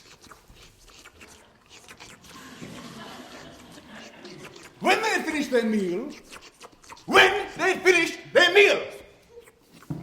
they put out the light and found somewhere comfortable to sleep, each according to his needs and nature. The donkey dossed down in a shit heap in the yard. The hound hunched down behind the door. And the cat settled herself near the ashes on the hearth. And the cock flew up to roost in the rafters. They were all so tired after their long journey, they soon fell fast asleep.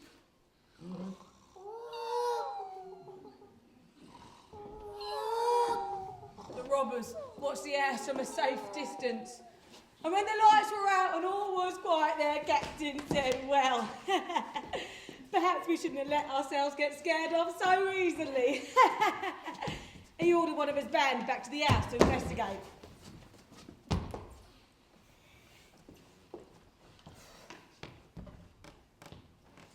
The robber found everything as silent and as dark as a closed piano lid. Ushers drummed bagpipes. Went into the kitchen. He got a candle and thought he saw 2 glowing coals in the fire. So he stuck his candle in to light them.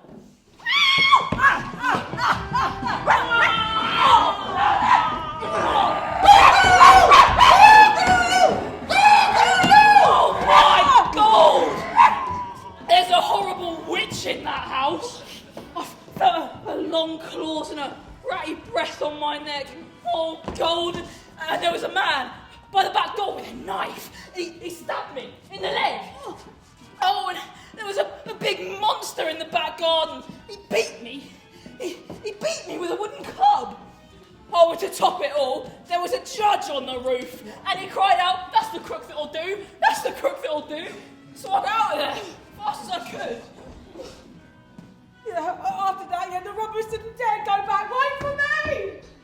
But the 4 talented members of the Bremen Town Band liked the house so much, they just stayed on. And they're still there today.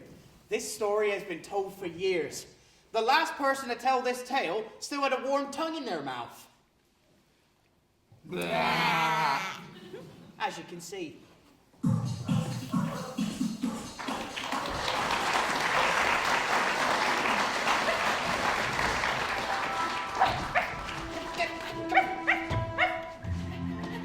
Fetch!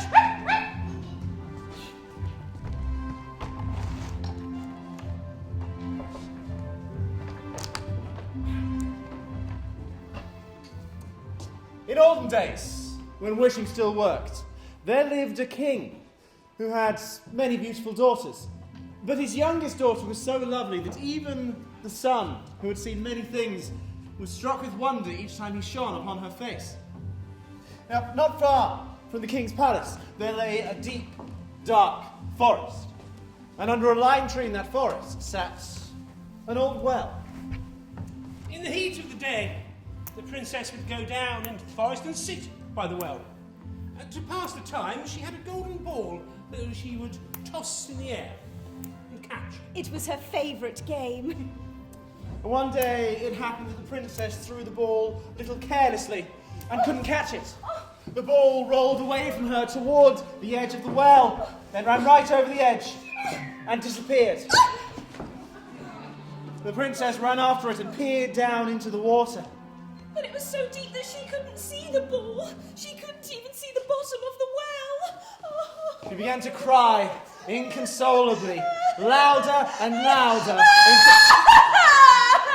Not that loud. But as she wept and she sobbed, suddenly she heard a voice. What's the matter, princess? You cry so bitterly.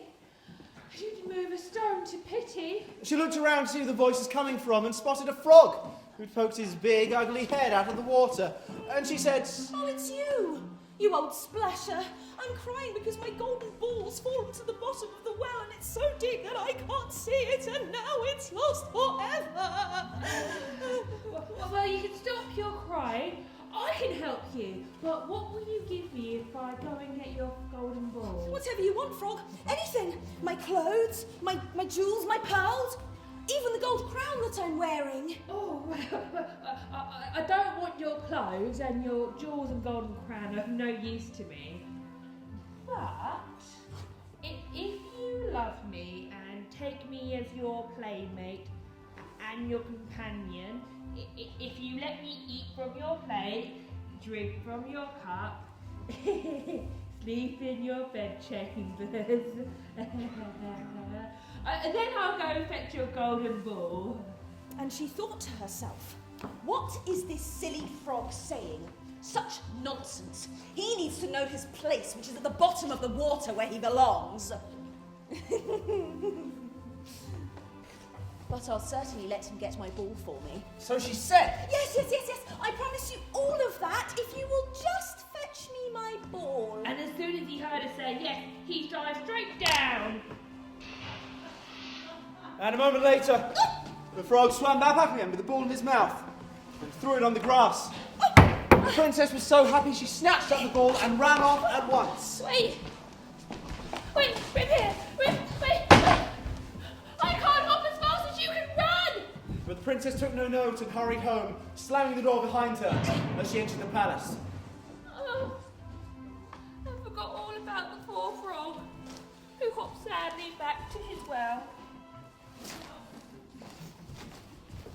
The following day, the princess was dining at the high table with her father, the king, and all the other members of the court, when something came hip-hopping up the marble steps of the palace.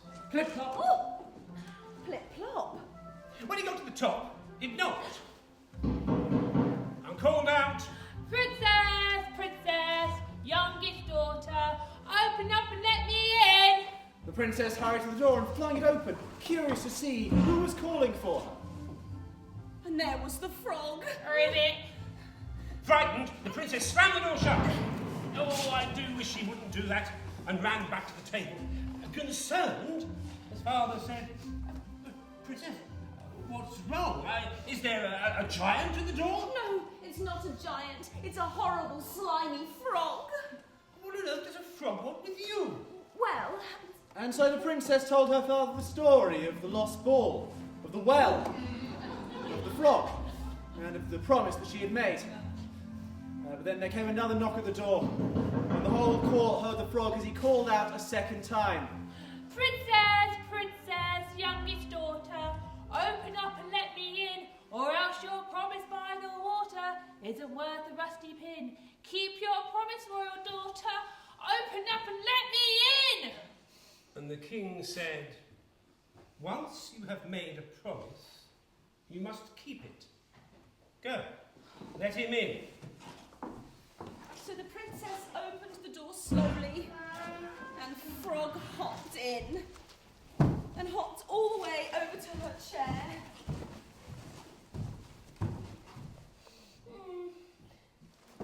Lift me up, princess. I wish to sit with you. I don't want to. Do as he says.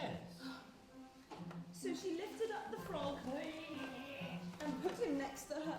But once he was there, he wanted to be on the table, so she had to lift him up there too. Oh. Push your golden plate closer, princess.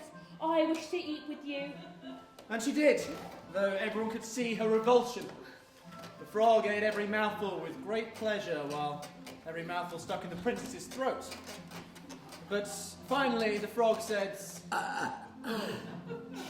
Now I'm full, thank you. And I'm tired. Take me to your bedchambers, princess.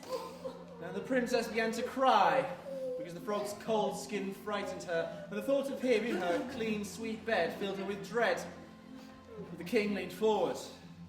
You should not look down on someone who has helped you when you were in trouble. So she picked up the frog between her thumb and finger, took him upstairs, and set him down just outside her bedchamber. And then she rushed in and slammed the door shut. Princess! Princess! Open up and let me in! All right, you can come in, but you have to sleep on the floor. So the princess brought the frog into her bedchamber and set him down on the floor at the foot of her bed. But the frog just cried out again. Lift me up, princess. I'm just as tired as you. Oh, for goodness sake. So she picked up the frog and placed him on the furthest edge of her pillow. Closer! Closer! Closer! That was too much for the princess, and in a flash of anger, she scooped up the frog and held him hard against the wall. But as she fell back against the bed, she was amazed to see the frog was no more. And instead, in its place, there stood a handsome prince. And he was drop dead gorgeous. Oh, and she loved him on sight. Now the prince told the princess that he'd been transformed by an evil witch, and the only way that he could be saved is if he was taken into her bed. And now he was saved from the curse. He could return to his own kingdom, with her as his bride. Oh, if she'd have him, of course. Oh, yes, yes, yes. And so, side by side, they fell asleep. Yes, really. The next morning, the whole palace burst into life. A golden carriage arrived, pulled by 3 beautiful prancing horses. And there at their reins was Faithful Henry. Always been the prince's beloved servant. When he found out that his master had been enchanted, he was in such dismay, he had a blacksmith forge 3 iron bands round his heart to stop it from bursting with grief. Henry was overjoyed to see his master again, and helped both he and the princess into the carriage, ready to carry them home. Suddenly, there was a loud crack, and frightened, the princess leapt into the arms of her new beloved. Henry, the carriage is breaking. But there was no need to fear, for it was only the sound of the first of the iron bands falling from faithful Henry's heart. And as the journey proceeded, they heard the sound a second time, and then a third, as the last of the bands fell from faithful Henry's heart, and he was finally free. His master was safe and happy once more.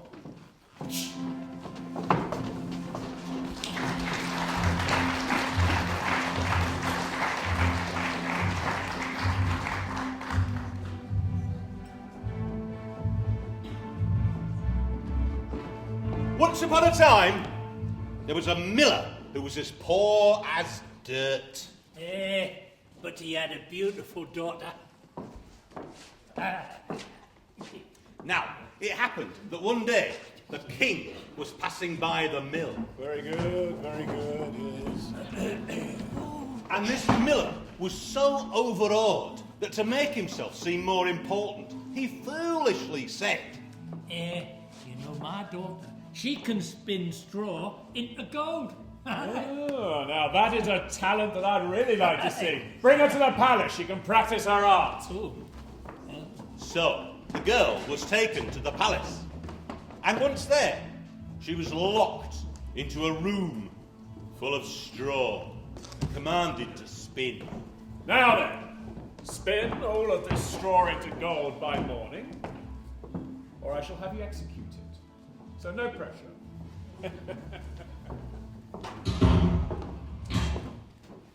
The girl sat there alone, and for the life of her had no idea how straw could be spun into gold. And as she became more and more frightened, she started to cry. And at that very moment, a strange little man appeared.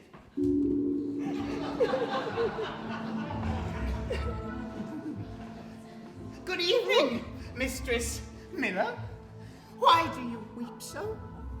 Alas, I'm to spin this straw into gold, but I know not how. What will you give me if I spin this straw into gold for you? My necklace.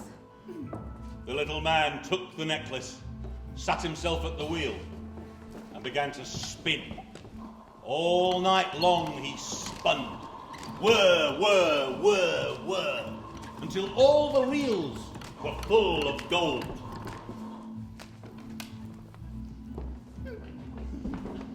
At daybreak, the king returned. And he saw the gold. And he was astonished and delighted. Bring her. But, like all men, his heart became full of greed. So, the girl was taken to another room, larger than the first, also full of straw, and once again commanded to spin.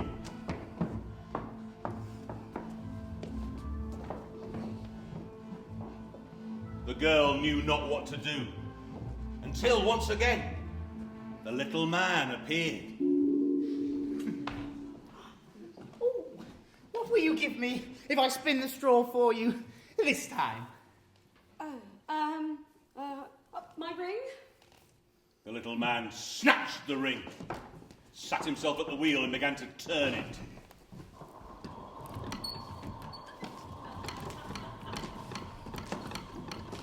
And by morning, all that straw was spun into glittering gold.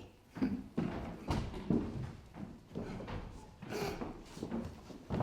the king rejoiced! And yet it was still not enough gold. Bring her.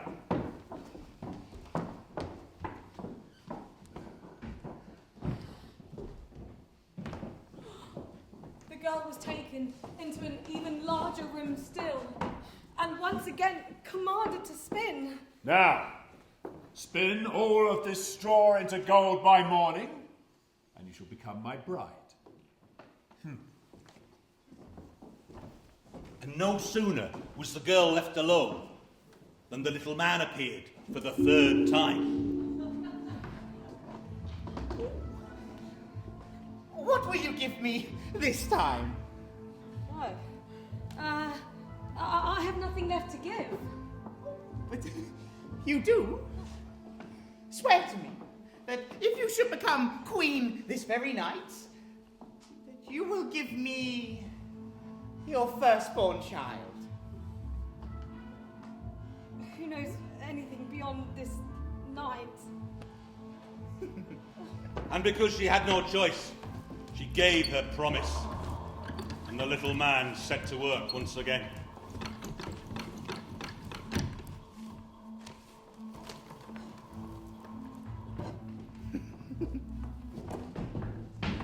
And when the king saw that all was he had wished for, he took the girl's hand in marriage. And so, the miller's pretty daughter became a queen.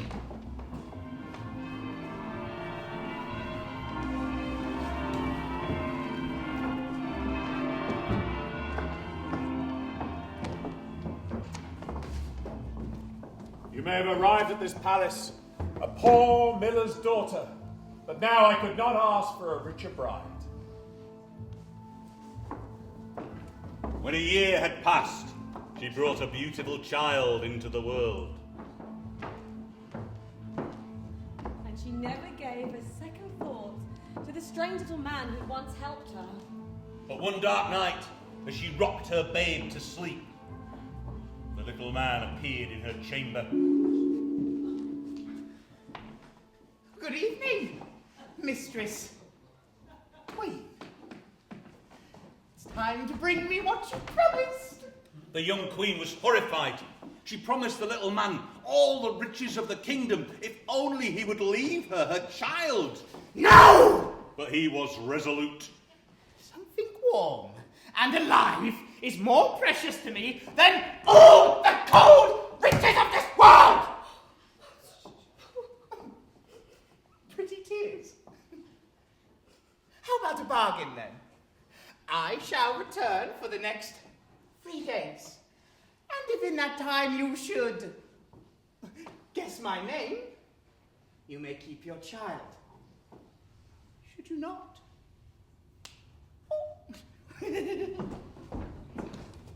So, the queen listed out all the names that she could think of, but fearing the little man's trick, she also sent messengers out to search the country around for any that she might have missed. And the next day, when the little man appeared...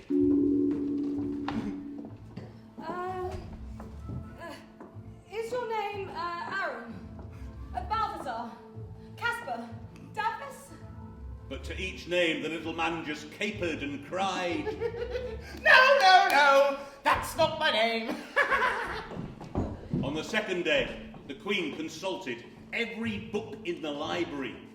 And when the little man reappeared, she repeated the names to him. Perhaps your name is Short Ribs? Sheepshanks? Leg lace? That's not my name! On the third day, a messenger returned back, bowed low before the queen, and said, My lady, I spoke to every person I passed and found not a single new name. But as I came to a high mountain at the end of the forest where the fox and the hare bid each other good night, I saw a little house. A fire was burning, and around it I saw quite the most ridiculous little man jumping. He hopped upon one leg and shouted. Today, tomorrow brew, then I'll take the queen's child. She will weep and wish she knew Rumpelstiltskin's how I'm styled. Bake today, tomorrow brew, then I'll take the queen's child. She will weep and wish she knew Rumpelstiltskin's how I'm styled. Now, you can imagine how glad the young queen was when she finally heard that name, and when the little man reappeared. Well, it's the final day. So tell me, what's my name? Is your name, is it Conrad? No! Is it Harry? No! Well then, perhaps your name is Rumpelstiltskin. What? You heard me. I said Rumpelstiltskin. No, that's not possible. Rumpelstiltskin! No! Rumpelstiltskin! Rumpelstiltskin! No, the devil told you that! The devil! Yes, I believe he did.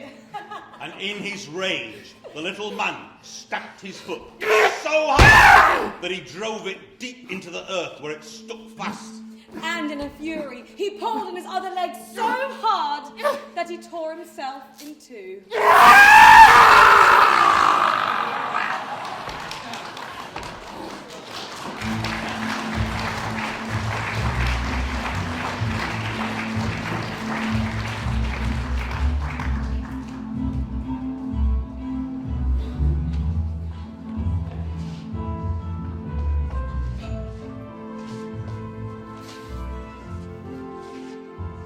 cold heart of winter, when snow fell as though the white sky had been torn into a million pieces, a queen sat by a window sewing. The frame of the window was made of black ebony, and while the queen was sewing and looking out at the snow, she pricked her finger with the needle, and 3 drops of blood fell upon the snow. The red looked so pretty against the white that the queen suddenly thought to herself, I wish I had a child as white as snow, as red as blood, and as black as the wood on the window frame. Soon after that, she had a little daughter who was as white as snow, with lips as red as blood and hair as black as ebony. They called her Snow White, but sadly, shortly after she was born, the queen died. After a year had gone by, the king married again. His wife was a beautiful woman, but she was proud and vain and couldn't bear the thought of anyone being more beautiful than she. She owned a wonderful mirror, and when she stood before it, looking at her reflection and said, Mirror, mirror on the wall, who in this land is fairest of all? The mirror replied, You are, queen, the fairest of all. And the queen was pleased, because she knew the mirror always told the truth. But Snow White was growing up and becoming more and more beautiful. She was as lovely as the day and ever, and more beautiful than the queen herself. One day, when the queen asked the mirror, Mirror, mirror on the wall, who in this land is fairest of all? The mirror answered, Queen, you are beautiful day and night, but even more lovely is little Snow White. And the queen was shocked, and from that day forward, every time she saw Snow White, her heart grew a little more sour in her breast. She hated her so much. Pride and envy coiled themselves like weeds around her heart. She got no peace day and night. One day she called a huntsman and said, Take the girl into the forest. I want her ever out of my sight. Kill her and bring me back her liver and lungs to prove it. Fearing the queen, the huntsman obeyed her orders and took Snow White deep into the woods. He pulled out his knife and prepared to kill her, but as he raised the blade to strike, he looked at her and paused. Please, dear huntsman, spare my life. I will run away into the wild woods and never come back. She is young. She is innocent. The huntsman thought, she does not deserve this. Go, child. Run. Run away. The wild beasts will eat you soon enough. And Snow White fled. Then the huntsman tracked down a young boar and killed it, cutting out its lungs and liver. He took them to the queen, saying that they were those of the girl. The cook had to salt, simmer, and serve them, and the queen ate them, thinking she'd eaten Snow White's lungs and liver. And meanwhile, Snow White was alone in the forest and terrified. She began to run over stones as sharp as envy, through thorns as cruel as long fingernails. But, although she encountered many wild beasts, they did her no harm. She ran as long as her feet could carry her, until it was almost evening. It was then that she saw a little cottage. Tired and in need of shelter, she opened the door and went in.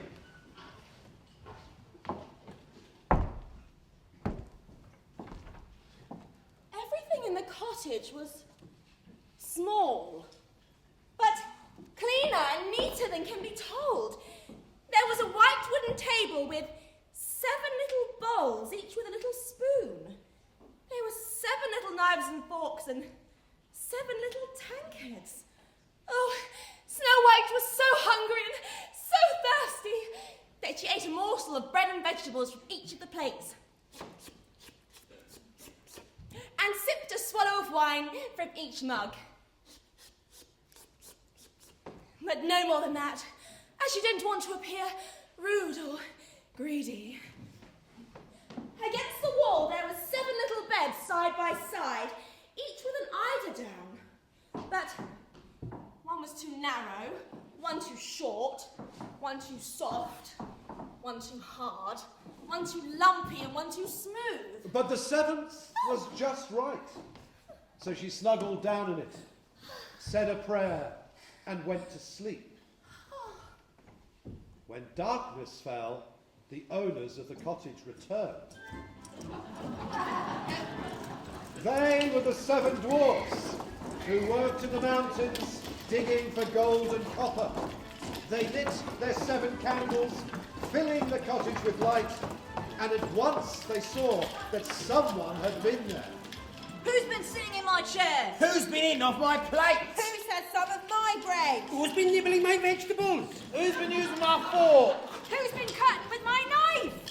Who's been sleeping in my bed? Someone's been in my bed too! Oi, over here. Oh, goodness. Oh, mercy. What a beautiful little child! They were so pleased that they let her sleep peacefully on. So the dwarves slept in the remaining beds. Eventually. And so passed the night.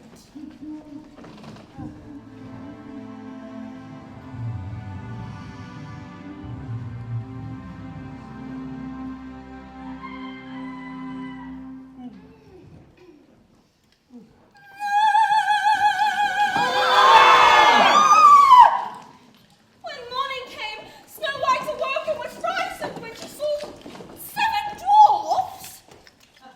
But they were friendly and asked her name. What's your name? Oh, my name is Snow White. Why did you come into our house? She told them how her stepmother had ordered her to be killed, but the huntsman had taken pity on her, and she had run through the forest for a whole day until she reached their little cottage. If you will take care of our house, make the bed, set the table, Give everything neat and tidy. cook, wash, and sew, Knit and mend. You can stay with us and want for nothing. Oh, thank you. Oh, bit of tongue in there. Goodbye. Beware of your stepmother. she'll soon find out you're here. Don't let anybody in when we are not here with you. But the queen believed that once again she was more beautiful than anyone. So she went to her mirror and said, Who in this land is fairest of all? Queen, you are the fairest I can see, but deep in the wood where 7 dwarfs dwell, Snow White is still alive and well, and you are not as fair as she. And the queen was shocked and angry because she knew the mirror never lied and the huntsman tricked her. Unwilling to trust another to the task, she stained her face and dressed up like an old peddler woman so that not even her own mirror would recognize her. And in this disguise, she went to the house of the 7 dwarfs.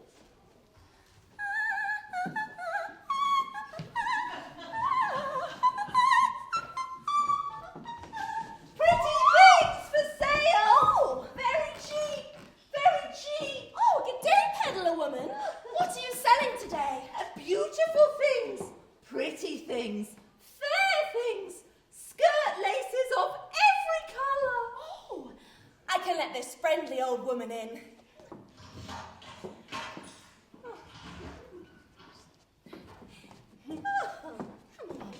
Child, what a sight you are!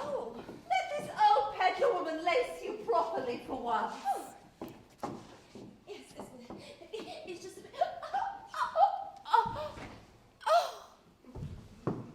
Now I am the most beautiful. Soon afterwards, when evening fell, the 7 dwarfs came home. But how distressed they were to see their dear little Snow White lying on the ground. They lifted her up,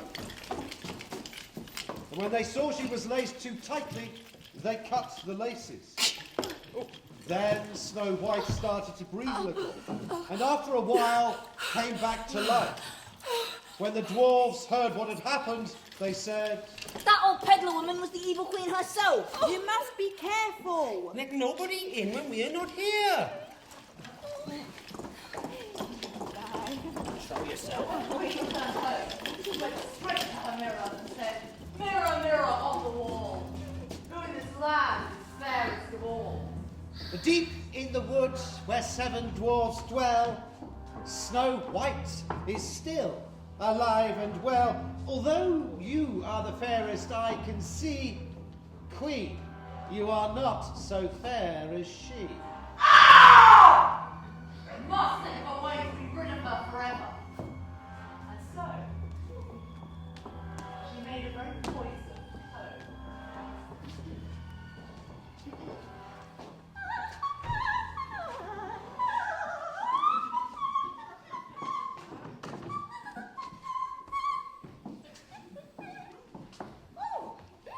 Beautiful things for sale! She! Go away, please. I can't let anybody in.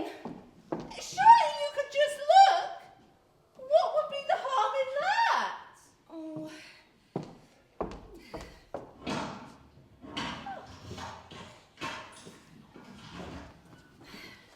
Oh, thank you, my dear. Now let this old peddler woman comb your beautiful ebony hair properly for once. Oh. Your beauty is as nothing now. When the 7 dwarves arrived home, they saw Snow White on the ground. Quickly they found the poison comb, and Snow White was quite recovered as soon as it was removed. The dwarves once again warned her about the evil queen to be on her guard and open the door to no one! Mirror, mirror on the wall, who in this land is fairest of all? Queen, you are the fairest I can see. But deep in the woods where 7 dwarves dwell, Snow White is still alive and well, and no one is as beautiful as she. Snow White must die, even if it costs me my own life. And so, she went into a very quiet, secret, lonely room. And there she made a very poisonous apple. On the outside, it looked pretty, crisp and white with a blood-red cheek, so that everyone who saw it longed for it. But whoever ate a piece of the red cheek would surely die. This time, the queen disguised herself as a farmer's wife and went again to the house of the 7 dwarfs. She knocked on the door, and Snow White put her head out of the window. I'm sorry, I can't let anybody in. The 7 dwarfs have forbidden me. It's all the same to me, dear. I've seen so many apples at the market. Here, I'm feeling generous. You can have one for free. No, I dare not take it. You're not afraid it might be poisoned, are you? Look, I'll cut this one in half. And you can have the rosy red cheek, and I'll have the white. Snow White so longed for the apple that when she saw the farmer's wife bite into it, she couldn't resist any more. She stretched out her hand, took the apple, bit deeply into it, and the poison worked its evil immediately. Snow White fell to the floor, lifeless. Snow White, blood red, black as coffin wood. This time the 7 dwarves will find you dead for good.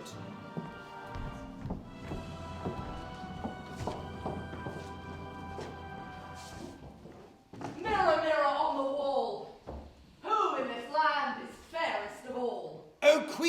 in this land, you are fairest of all. When the dwarfs came home in the evening, they found Snow White.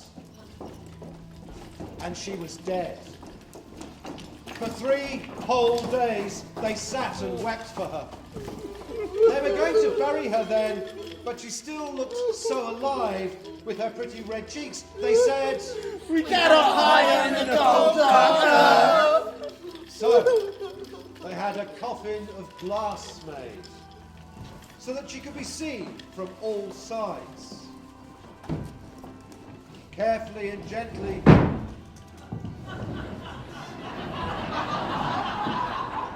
they laid her in it.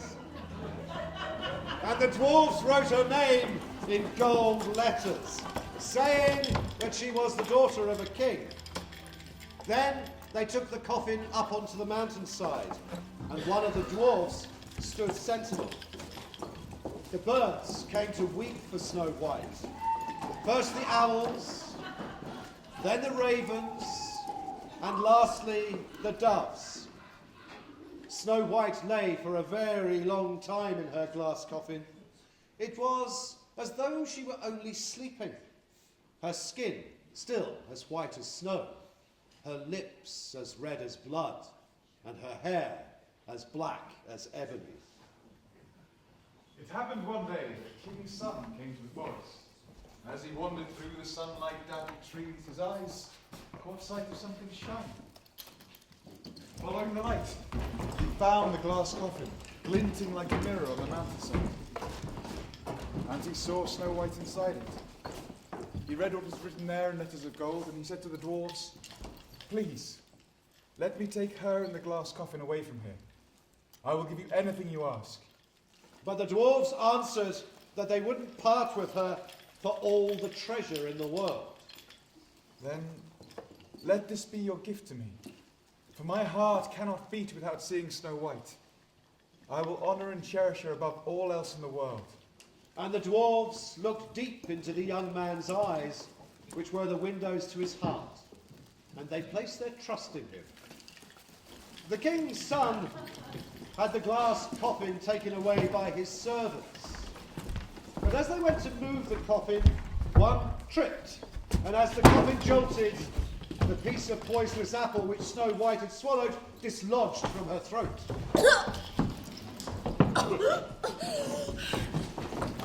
Heavens! Where am I? Worry not, for you're with me. Oh. And he told her all that had happened. And he said, "I love you more than my heart can bear. Come with me to my father's palace and be my wife." Snow White looked into his eyes and saw that what he said was true, and she went with him.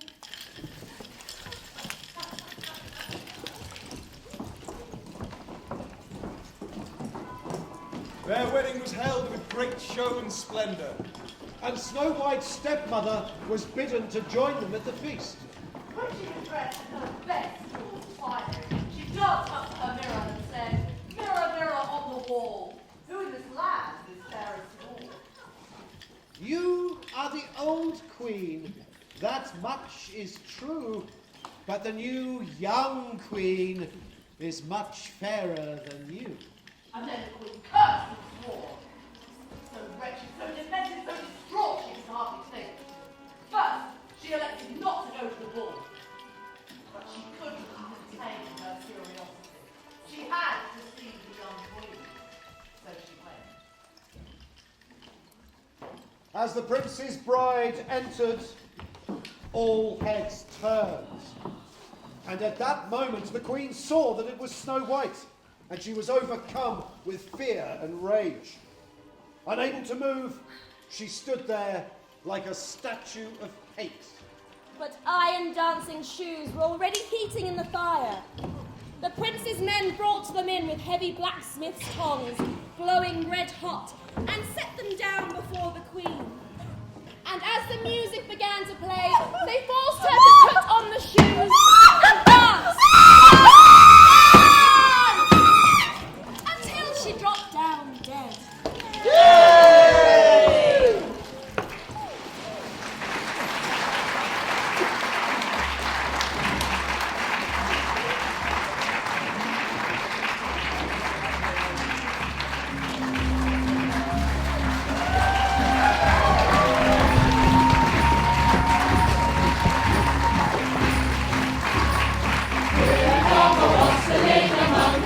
master green.